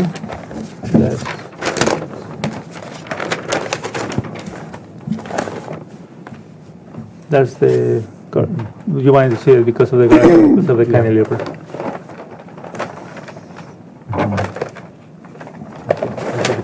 All right. So does that conclude your presentation for today? Yes, I do have a couple of questions after. One question after you guys after your comments and. Okay. All right. So we'll open up public comment. Edward D. Kolaski. Edward here. Okay. B.J. Denetra? Correct. That's on. Barbara Joe. Barbara Joe. Policy. Okay. Hi, my name is B.J. Denetra, and I'm a neighbor across the street at 606 APS. I don't know if you have this picture, but this is a picture. Right here. Yeah. There's a pointer. Okay, great. So, you need this one. this is my rooftop, and this picture was taken from the house above me, which is 20 Las Alturas. So you can see my rooftop here. Their house is there. The lot in question is here. You were asking questions about the trees. Maybe this will help you, because the trees are quite substantial here. And you can draw on this if you want, but supposedly the area is like right here. So when we were discussing this last time, we talked about making the, well, first of all, the top page, this to me says 2,088 square feet. And I looked at the blueprint beforehand, and that hadn't been adjusted at all. It still says 2,088 square feet. And I was confused by that because I know last time we discussed we wanted it to be smaller and take up less on the lot. So that confused me. So that's one comment I had. Then you asked that the project be scaled down and proportions addressed. Also, perhaps the building separated from the original house, and I didn't see any of those changes. Also, you asked to work on the aesthetics, and I didn't see much change in the aesthetics except for a balcony added right here. I didn't see, in the plans, I didn't see a jacuzzi on the roof, so I was assuming that was gone, but the agenda said there was a 529 square foot roof deck, but I didn't see it on the plans. We also thought, we heard that the driveway needed to be bigger and not use the neighbor's hedge as a dividing mark. But when I looked at the plans, it looked like the driveway was still 10 feet, so I didn't know how that had been changed either. Then last time on the lot, the measurement of the lot size has been adjusted on these plans. And last time it was mentioned it was 7,591. Now it's listed as 7,405. And so that's about 186 feet less. But we also see that the total development went down 133 square feet. So to me it was kind of a wash. So it seems like there's still, percentage-wise, the same mass amount on the lot. Do I make myself, do you understand that? Okay. Yeah. All right. So I didn't feel like the project was minimized at all. And then one other thing I saw was probably minor. The address says 603 on the drawings and not 601. I don't know if that makes a difference to you or not. So that's it. Okay. Thank you. Thank you. Terry Tuason? Terry? Yes.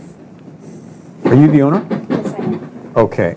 Well, you don't have to submit a slip to speak, but you're welcome to come up and comment on your project if you'd like. Okay. I'd like to help. Please come up. Yes. When I first bought this property, I thought that I would someday want to build an addition to it because I grew up where there was my mom, my dad, and then my kids. And we lived together in like a dual style of living. And I think that my parents had instilled in us good values to take care of our own. And so when I saw this property, I said, oh, someday I'm going to build on it. And here I am today asking for that permit. And you have the power to grant that if you so please. And I would like my daughter to live on the second unit. And like my parents did, they live with me and help me raise my kids. I'd like to do the same for my daughter because we believe that it's good to take care of your own. And so I am asking you to see it from my perspective as a parent and as a homeowner, that there is a need in my family for additional living space. And I'm trying to do this in the most inexpensive way and while still meeting the needs of my family. And so this is why I'm proposing this addition, so that I can have my own space, watch my grandchildren grow and help out with my daughter as well, to raise her family like my parents did with me. Okay. I appreciate hearing that. Thank you. Is there anything else? That's about it, unless you have questions for me. I don't think so. I think we've covered everyone here, yeah. Okay. Edward Kolaski's not here, right? No. All right, so we'll close public comment and go to questions from the board. Howard? Did you do any earthwork calculations? No. Do you know any idea how much excavation is involved in creating this garage and so forth? We haven't gotten to that point. My understanding that is building safety who will look at that. You need to speak into that. Is that on? Okay. Yeah. So yeah, I don't have that yet. We haven't gotten to that point where this is just. And I see little arrows here, but do you have a drainage plan worked out for this yet? We have. We haven't done a full drainage plan. We have a good idea where water is going to go, and the addition is not going to change any ground elevations. It's just going to be added to the existing houses in the same way that it is built right now. I did a little calculation here of the proposed existing improvements plus the proposed improvements square footages divided by the site area. So the numbers that I included garages, all covered space. And I come up with a ratio of improvements to area of 53%, which is very different than 33% represented in your figures here. So I just for getting an idea of how this compares to neighboring properties, where you say there are other three-story buildings. I'm wondering what their lot sizes are, and whether they are comparable to your lot size. You don't have to do this right now. I'm just asking sort of generic questions that you maybe can come back and answer. Okay. But I would like to know. I would like the numbers of your area calculations and so forth to be correct, so we have some kind of a basis. So for the moment, those are my questions, just the earthwork, the drainage, and the lot to area, or I should say building to area, lot area ratio. Okay. Thank you. Amy? Can you flip to the section? One more. That section? Or one more? One more, yeah. So where are you, I guess, is there above the living space? I'm just wondering how this works. Is there supposed to be planting, or will there? This will be more of like a walkway, concrete walkway, which will be part of the roof of the garage, part of the structure. Patio. Yep. Okay. Great. That's what I was just wondering what's going on there. Okay. Did you? And my last question was: did you bring new photos, or are they photos that you brought from the last time? Is there anything new? I did include, like I mentioned on page 7, I brought a couple more pictures showing a roof deck on top of a roof and 3-story buildings. Just from on the other side, on the upper side, but not on the lower side. But there is also some that I presented before where they have a 3-story house on the lower side of APS. Right across the street from where we're proposing our project. Right. Yeah, I was just wondering if there were any other. There's more. Images from like on the same side of APS. Yeah, that's what I just said. On this side of APS, there's. Let me see. I'll show you. That were different from last time was what I was wondering. No, okay. That's the one. Right. Okay.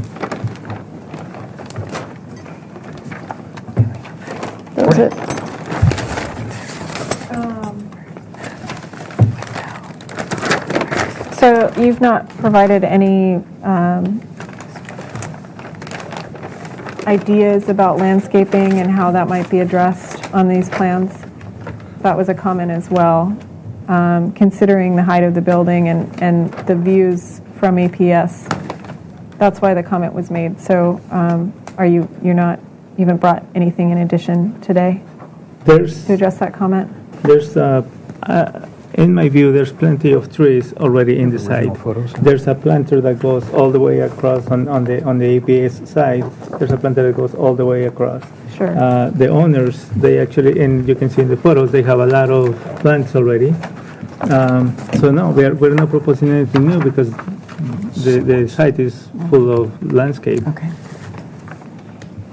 And the existing tree, you said that you had an arborist out to review it and provide an assessment? I showed him the plans. It was not an official review.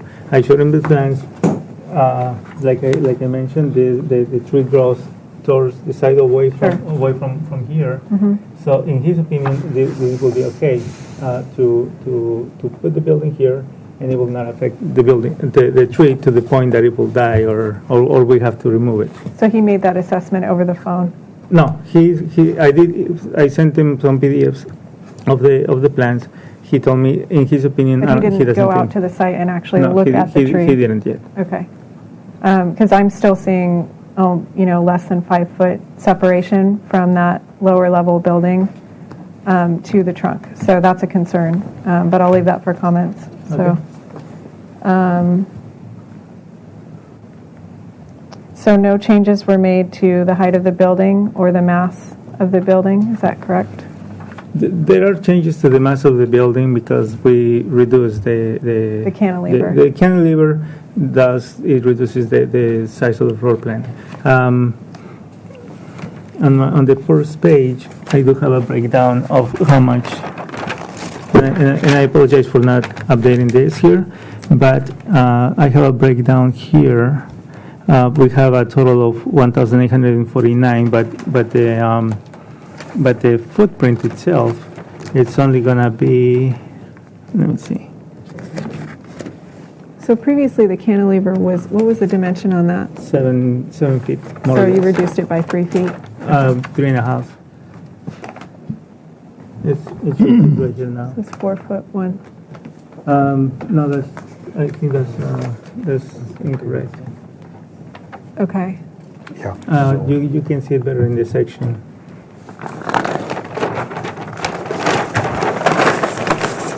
Section's not dimensioned on that portion of the building. Okay, I'm pretty sure it's 3.5 or less. Okay. That's all I have. Stephanie? I see that your garage depth is 21.4. Is it 20 feet clear inside? Yes. Is that's the minimum requirement? Yes. Okay. And your roof deck area it says it's just built up flat roof. You're not going to finish it in any kind of material, a walkable surface? We're going to, because we will have to. We want to reinforce it. I don't feel if people are gonna be walking on it. Yes. More than 2 or 3 people are going to be working on it. We're going to reinforce it, and we're going to propose either some type of tile or just some walkable surface. Okay. Not just the way it is. Yeah, because it's very much an aesthetic thing, especially based on a lot of the photographs that we've seen. Everyone's looking down onto your roof, and you've got flat roofs, and it's not very attractive because it's just old roof, and I think a nice tile would look great there, or something nice to look down onto would be great. I'm wondering what this material is on these eyebrows. It's something different than the rest of the project. I'm thinking of metal, but it's going to be painted to match the tile. And what is this material? And this is stone. It's only a ribbon to frame the door. And why didn't you follow the arch in the shape of the door? We can do that. And with this rounded piece seems very just incongruent with the rest of the building. It's very rectilinear, and this pinch here is very uncomfortable where those two meet, the flat and the round. In that corner, if you don't feel like that's an uncomfortable pinch position there. I don't. And have you studied making that more rectilinear to go along? I actually thought of making it square. Sorry, I actually thought of making it square to. But in our opinion, both the owner and mine, it looks better with a round tower.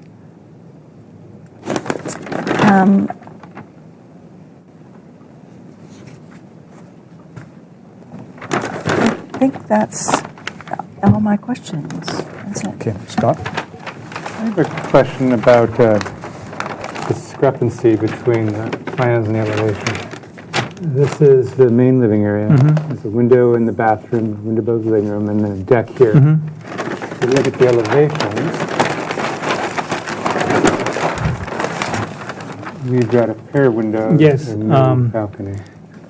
And I have these plans corrected with me. I apologize for that. But in the plans that I have here, it's all and there's two of these. So the intent is to have another balcony? Yes. Okay. And then, so aside from the cantilever, what other changes did you make? We actually redesigned the interior spaces. Exterior changes? No, well, yeah, but we redesigned the interior changes because we wanted the windows and doors to have a more harmony. Okay. It was with that purpose. So the windows have changed on the APS elevation? Yes. Okay. And is this new, this balcony? Yeah, that is a new balcony. And it's an extrusion from the building. Okay. The whole thing pops out. Yes. It does? Yes. This whole thing pops out. It's what it shows in the plan, too. It shows in that section, too. Okay. And what methodology did you use to figure out the relationship of the wall to the building? How can you assure that it's an accurate representation? I used the elevations that were provided by the surveyor. All these marks were provided by a surveyor.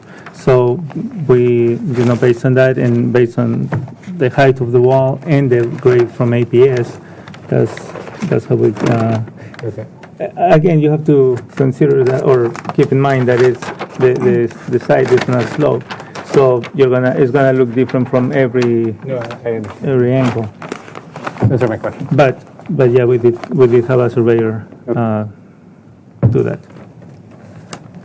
Comments, Howard? Okay.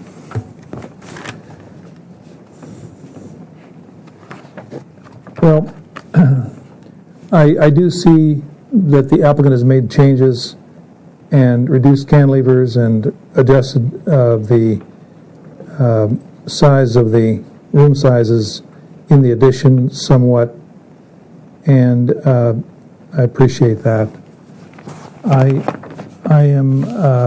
I'm still not on board with this project. And for example, I see here that in the addition it says main floor, finished floor, plus 9 feet. And I see that floor is above the level of the existing residence. What sheet are you looking at, Howard? What's that? What sheet are you looking at? I'm looking at sheet A3. And I know that the existing residence is actually below street grade.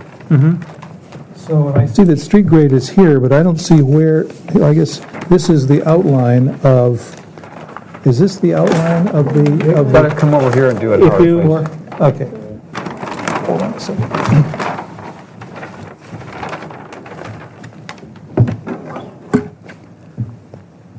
Thank you. So, A3. So this floor level, which you established, is 9 feet. Yes. But 9 feet above what? It's because on this elevation, you see where it starts at 0. So that's 0. Yeah, and that's on the other side of APS. Okay, so, for example, you say main floor, finished floor here is 9 feet, but I don't see where the finished floor is over here. And I don't know where it starts and how it progresses. And so I don't know how this piece of building ties in with this piece of building. Okay. Because you are connected at the entrance. Where's the floor plan entry here? One more. So this is coming in from the street. Now you're not connected here, and you go upstairs. They're entirely separate. Or downstairs. Yeah, they're downstairs, separate. right. It's a second dwelling. And so you go upstairs, and this goes out onto the roof deck, right? Yes. So those elevations of the roof deck and the floor below and the floor below that are very critical to deciding how compatible this is with the existing structure. I can't tell that from your drawings.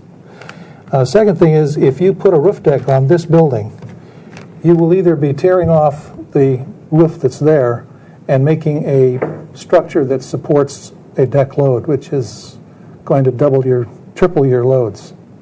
So there will be a structural change or an increase in the height because of having to make that structurally adequate for deck load. Same thing over here. This is not an occupied deck, but this is. And so that's going to change this. And that's 2 stories, so that will go all the way down to the foundations. You'll have work going all the way down to the foundations on that part of that building. Well, you cannot assume that we're going to be tripling the loads because we don't know what joists they have. The live loads are 40 pounds per square foot on a typical house. Yeah. So, but I would like to know what are the finished floor elevations of every part of the building now in elevations by your surveyor rather than by +9, +18, +27. I understand that, and I can provide you with at least show the deck here. But I just want to make clear that it's two separate dwellings. They're not connected. Right. The other thing is, I find that the tower, which you've made into an architecturally, main element, is just a lot of air. It is mostly volume. You have a balcony, you have a stair in the back, you come up to a landing and you go one way but not the other. You go up again and then you just go out to the deck. So there's a large element to do a very minor task. No.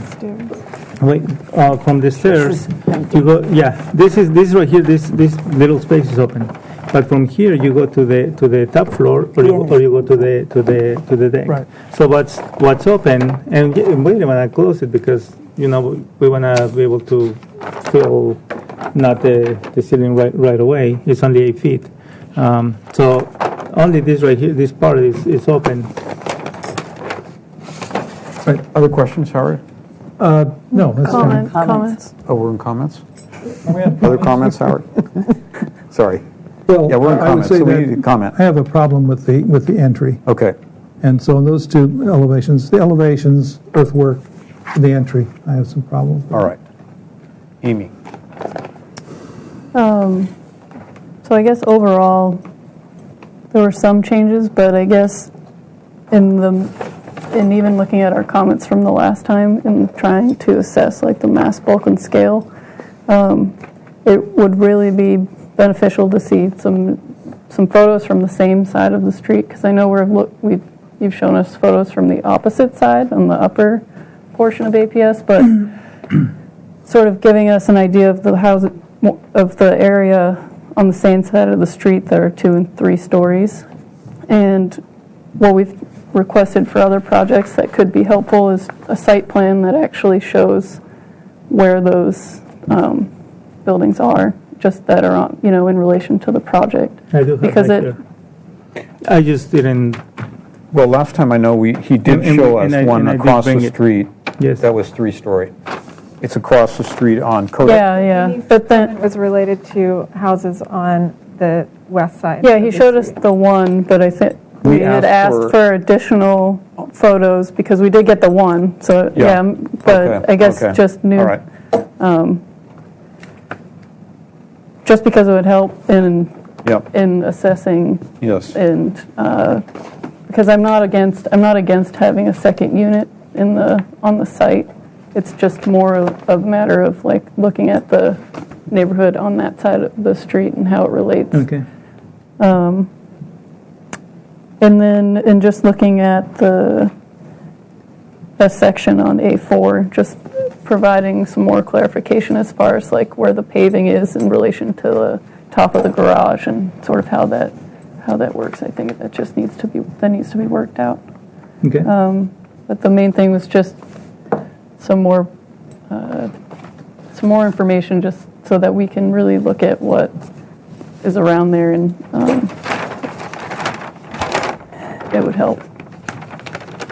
Okay. Oh, and the last thing was the comment about the tree and how close that existing tree is to that structure underneath, and just having that arborist report to clarify that. Now, as far as the tree, according to your guidelines, it's you do allow. Let us finish with our comments, Okay. and then we'll give you a chance. That's the main thing. Okay. Courtney? I agree with Howard's comments. I'm still struggling with this project. Looking at our compatibility analysis criteria, I would have a difficult time making that assessment completely. Adjacent, what was it? So related to architectural character of the neighborhood, and even the existing residents. I'm struggling with the tower element, so I'll just say that. Okay. Also related to protection of public views of the ocean specifically. I'm not seeing that addressed. So that's a compatibility analysis criteria that we have to make in order to give this an approval.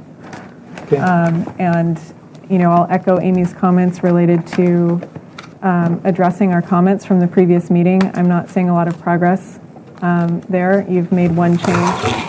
So we really, in order to give you some more positive feedback here, we need to see more examples of 3-story, 2-story buildings on the west side of APS.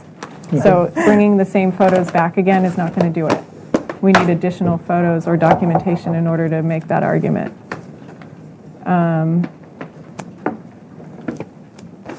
Regarding the tree, I would like to see that protected. So I would wager to say that's a requirement, but it all depends on how that elevation ends up getting worked out.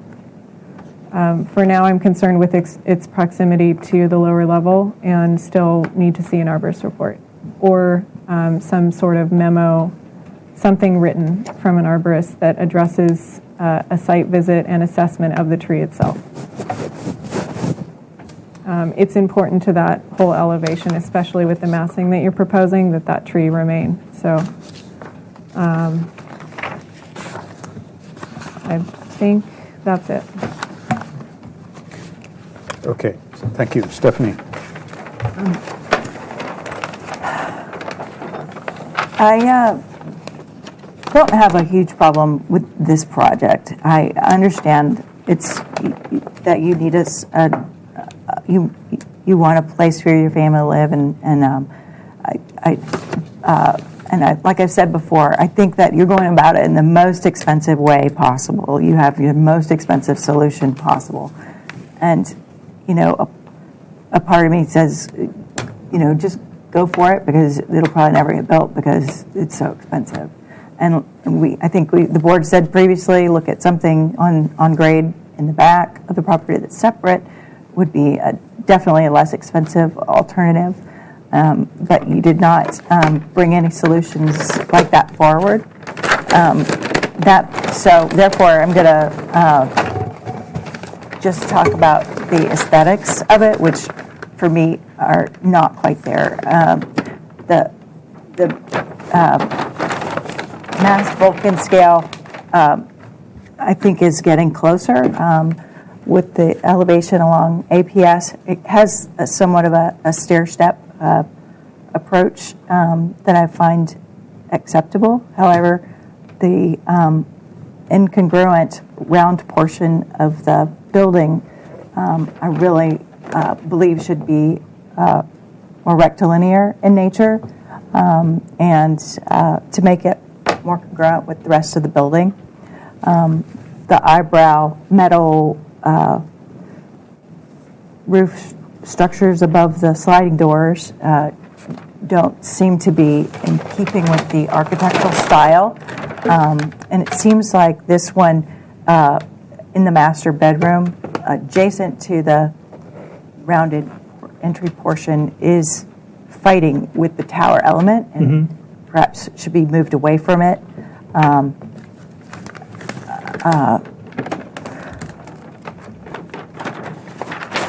The shutters that you've added to the new structure or match the front building, and I understand that. However, I don't know that literal a matching needs to take place necessarily.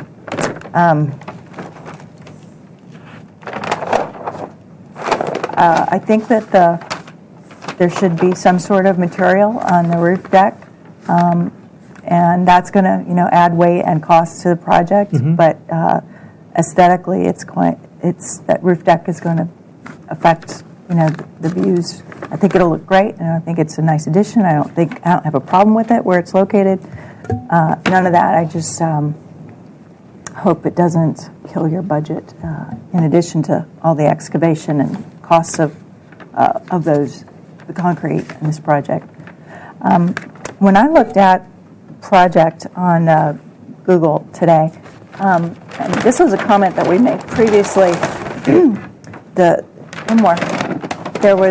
This driveway is very narrow. It looks like there's a big hedge here, and it looks like there's maybe only 6 feet between this fireplace and the adjacent neighbor. There's a little gate, but it looks very, very narrow.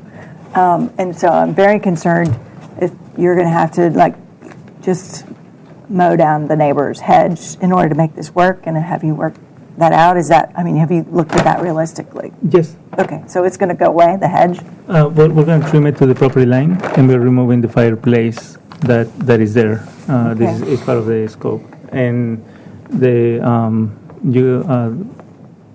I think it's traffic. They require 10 feet on the driveway. We have exactly 10 feet. Okay. So I understand it's a little bit narrow, but we're also providing a wider door to be able to turn around easily. So we did look at all those issues. May I? No. Okay. Scott. Okay. I drive APS a lot, and I've actually been thinking about this project and studying it every time I drive by. And I think it's a very smart move on your part to bring in that composite elevation along APS. I think that is pretty accurate as how it will be. And the fact that it's set down the site and with the wall, it really does mitigate the mass of this project. And I don't think it's going to feel as big as a lot of us on the board initially thought when you thought in your initial presentation. And so I don't see this project in terms of mass, bulk, and scale as being as much of imposition on the neighborhood as I originally had thought. I think at this point what's holding this project back is just composition, proportions, and aesthetics. And I think it's off the mark at this point. I think Stephanie's comment is spot on about these two competing. Absolutely, they're competing. This wants to be over here. You maybe need to rearrange your interior of your space. There are a lot of details others have brought up. The metal awnings, They're at odds. They're expensive. I would lose that. And in the tower, the way it's configured on the site plan, that weird nook corner, it's not a happy relationship. I think you guys maybe got enamored with the tower early on, and maybe time to just start with something different and see what else you might come up with. On the roof deck, if it were me and this were my house, I would go with a smaller roof deck. I would make the roof deck this size here, do a nice privacy wall here with maybe a fireplace, and then you could sit behind that and have some privacy from above. Your neighbors wouldn't see you. It's an awfully large roof deck for the size of the unit. That would be what I would do. So I think you need to work on proportions. I think you need to work on window sizes and placements, and I think you need to reconsider the tower element. Okay. But I think the mass, bulk, and scale are not out of line. Okay. I concur with those comments. I didn't realize how high APS was coming up here, so I no longer have a problem with the mass, bulk, and scale. And I know from the work up in that area that there are many three-story houses close to the street on both the uphill and downhill side, depending on where you are on APS. So I'm not really worried about that any longer. But I am concerned because, for example, I look at the windows on the existing house, and I don't see a note here saying that you're going to replace them. You're not going to replace the existing windows on the existing house? We're not thinking of that, but we may have to just to. But what are they? Because what are they? Because it looks like these look like maybe they're vinyl windows. They're 1960s, 1970s. Very cheap, very inexpensive. Yes. And I see a lot of elements on the existing house that look like they're that way. Like the garage door looks like it's the existing garage door was a 60s, inexpensive, maybe vinyl door. And now, so maybe it was okay when it was a small 3 or 4 bedroom house, not so small, but now it's getting bigger. So now we're multiplying these elements that are kind of, inexpensively bought and, quickly put in and inexpensively constructed. And so, so you're gonna leave the existing windows, but then you're gonna come in and put, these wood headers over them. How is that going to work? Now, I know that's a rhetorical question, but I'm just saying that's part of my concern. In addition with all the other concerns that were mentioned, is that it doesn't really seem like you're upgrading. You're going to take a house that's a little bit dilapidated and cheaply built, and you're upgrading it. You're just going to add more of the same. That's what I'm sort of getting the feeling like, and and there's all kinds of everywhere I look, I see things that don't really it seems like they weren't thought out entirely. Relationships of doors and windows, like the fact that this, the way these two are sitting right next to each other right there, and one seems very different than the other. And then, the metal roofs, the relationships of other elements, the fact that you're on this part of the house, which you won't see unless you're, coming down this very narrow driveway and you're pulling in the garage. Why are you putting stone around these windows? Doesn't really make sense to me. So that's the kind of thing that concerns me, that I don't think it's really been thought through, and needs design refinement, as everyone has mentioned. And then, of course, there's the big tree in the front. I think what really mitigates this project is the fact that you have that big open buffer between where your property begins and where APS is. Without that, I would have issues with mass, bulk, and scale. But you've got this big buffer, so that really mitigates the fact that you're building so much into the setback in that front yard. So I think it needs work, but I'm going to let someone else make a motion. Who would like to do that? I'll go for it. All right. Okay. So I mean, this is important because it's actually a big hurdle for you. I think in general, the board finds the mass, bulk, and scale acceptable. So potentially you have a project here. Good. So that's good news. What needs to happen now is you need to focus on proportions, window scale, details. I think my comment would be that the project window detailing and placement is too eclectic.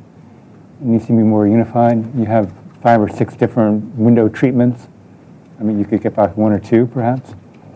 And the applicant should restudy the tower element. There's many on the board that are concerned about the appropriateness of the tower for the project. The roundness of the tower? It's okay. Yeah. How the tower intersects the existing building is an awkward condition. Perhaps coming off with a quarter round might be better. I'm just going to throw out some ideas. Maybe it's just a shed roof at the entry and the tower doesn't go all the way up. There's many, many ways you could treat that. It would be different than what you have. There is concern about the existing tree adjacent to the garage, and we'd like to see an arborist report for that area.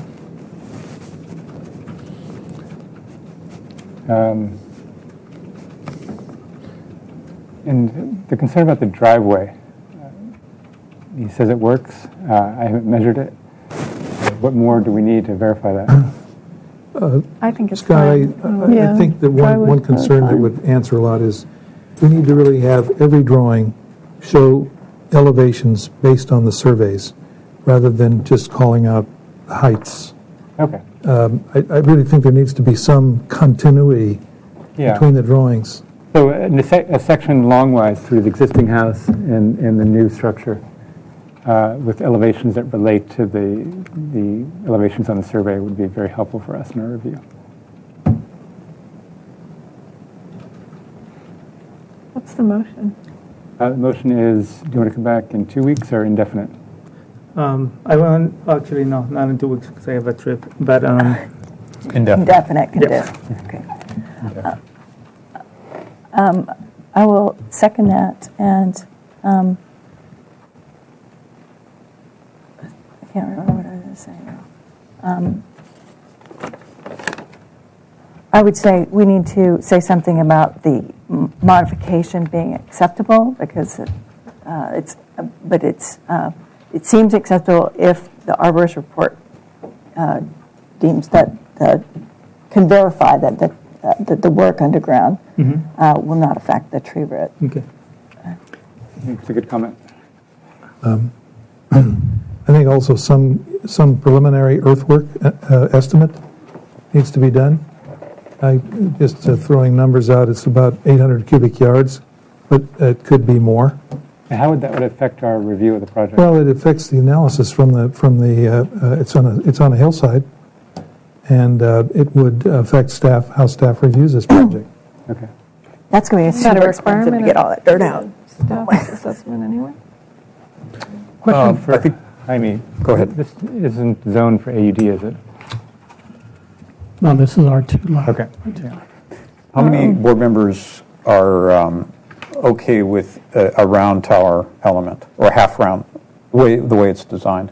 Okay with it the way it's designed? Well, I don't mean exactly the way it's designed, but Scott had mentioned his preference to either square it off or provide, a different roof design for it. And I'm not sure that that's the majority of the board. I just want to see how many board members think that, how should we phrase this? Can support the design as submitted. Well, just can support a round tower in the location shown. Okay. One. That's pretty clear. So you may look at other options then. I am okay with redesigning the tower as long as we have something here. I think that there's general support for something there. Good. And Mr. Chairman, I would like to know what happens to the existing structure when you add a roof deck on top.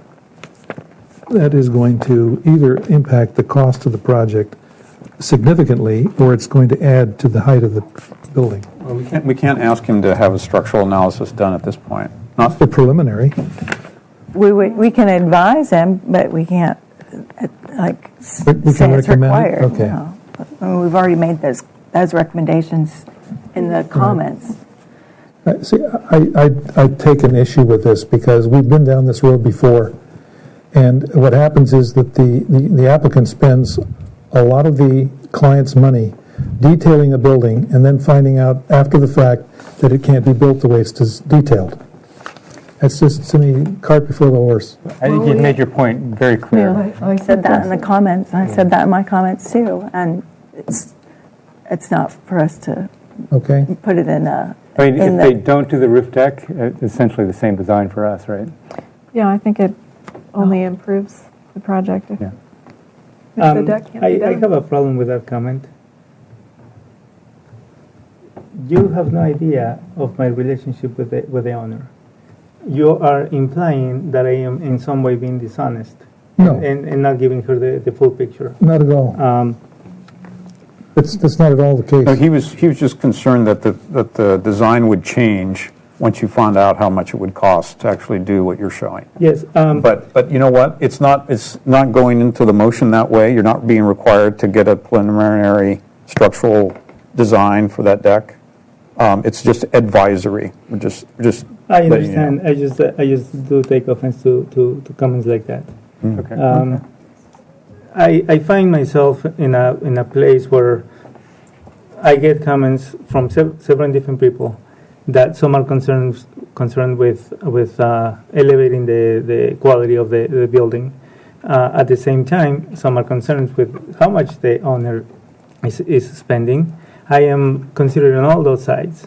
We are proposing this building to match somewhat this building because I don't want her to incur in all these costs. I actually told her that if this building had a roof, a Spanish-style roof, it would look a lot better. But she wants this for her family.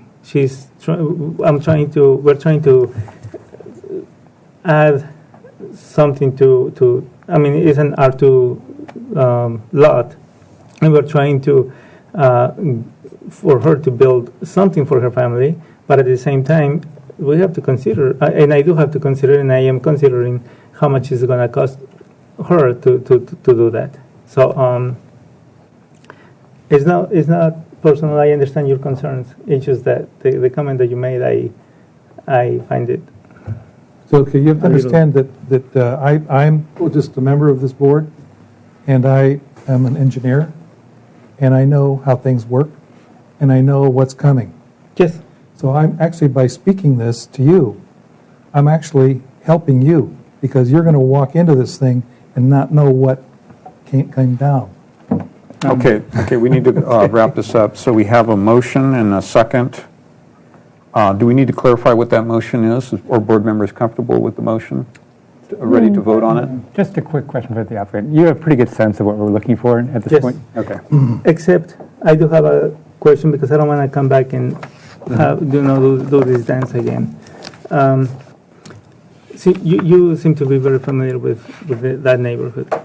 What exactly is the architectural style of the neighborhood? Because I see a mixed match. It's eclectic. But I think that what we're looking for is that the house should be consistent unto itself. So if you have a style, it should carry throughout the entire house, both structures. Right now, what we're seeing is the window treatments and the proportions and everything are very eclectic. I mean, like I said, you have 6 or 7 different window treatments. There's too much variety. Okay. And it really comes down to proportions and appropriateness of particular details for that style. Consistency. Okay. Actually, the window treatments that we were proposing is because if you look at the pictures of the existing house, it has nothing around it. So I'll try to merge those to have just, like you said, 1 or 2 types. But we're trying to find something that is cost effective for the owner and aesthetically pleasing for for everybody else. I will. Altering the existing windows is an expensive proposition and opens you up to water intrusion. Yeah. If it were me, I would spend my money on the newer details. Yeah. All right. Absolutely. Okay. I have, one more thing. Was I the only one who wanted to see more photos, I guess, from the same side of the street for 2- and 3-story? I think you were the only one, yes. Okay. I echoed that comment, more out of frustration that the previous comment wasn't addressed. Which comment was it? Just regarding More information. additional photos. We had asked the previous. May I borrow that, please? Time we asked. Okay, so Kathleen, would you mind repeating what the motion is, please? Should I add that photograph? Carry it over. Just carry it over. Okay. We'll do that one then. And so you could carry over the arborist comment as well, because that wasn't addressed either. Yeah. Okay. Thank you. Rewrote it. The majority of the board finds the project's asphalt and scale acceptable. We studied the proportions with the scale treatments to be more consistent in style throughout the whole overall proposed design. We studied the tower element and how the tower intersects with the existing building and shed roof. I'm not sure if you mentioned shed roof. Oh, I was just throwing out, you can leave that out of the motion. Oh, okay. Yeah. We studied the existing tree next to the garage, provide an arborist report. We studied the driveway and garage so that they do not interfere with the tree grid. We could scratch Sorry. that. Scratch that one. Okay. Yeah. Provide drawings with elevations for continuity between the drawings and the plans, which was Courtney's. Also, there was a poll vote or straw vote that 4-1 opposed the tower, round tower. Opposing the tower. The roundedness of Rounded. the roundness of the tower. 5-1. 5-1. Oh, yeah, 5-1. I need one clarification on one item. It's not a condition of approval to keep that tree, right? No. What If your arborist tells you that you can do the addition and the tree is not going to die, then, and he will provide something in writing with his signature on it that says that's all you need. Yes, but if he says that if in the official report says that the tree may die, or it may have to be removed, will that kill this project? Not necessarily, but we would probably ask you to provide, a mature tree to replace it. Verifying with replacement. Yeah. Okay. Can I ask why, if this is an AUD project? It's not an It's AUD. not an AUD. It is not? No. Okay. But it is a multi-generational project. So we have a motion. An additional. We have a motion and a second. All in favor? Aye. Opposed? Oh, Carries. well, shoot. Did we say something in the motion about it being, the modification being portable? I think we did. I think you should wait. Okay. We also All right. Wait. Yeah. Thank you for Thank coming. you very much. That concludes the meeting. Mr. Chair, Yeah, oh, we actually have some cleanup. The last item, this has nothing to do with your project. At 111 North Milpa Street, we were supposed to make findings for the CEQA determination.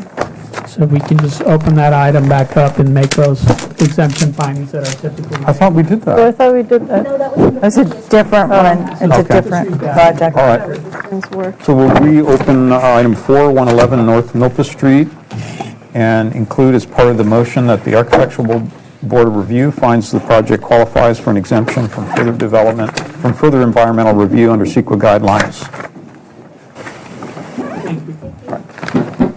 And that concludes our meeting.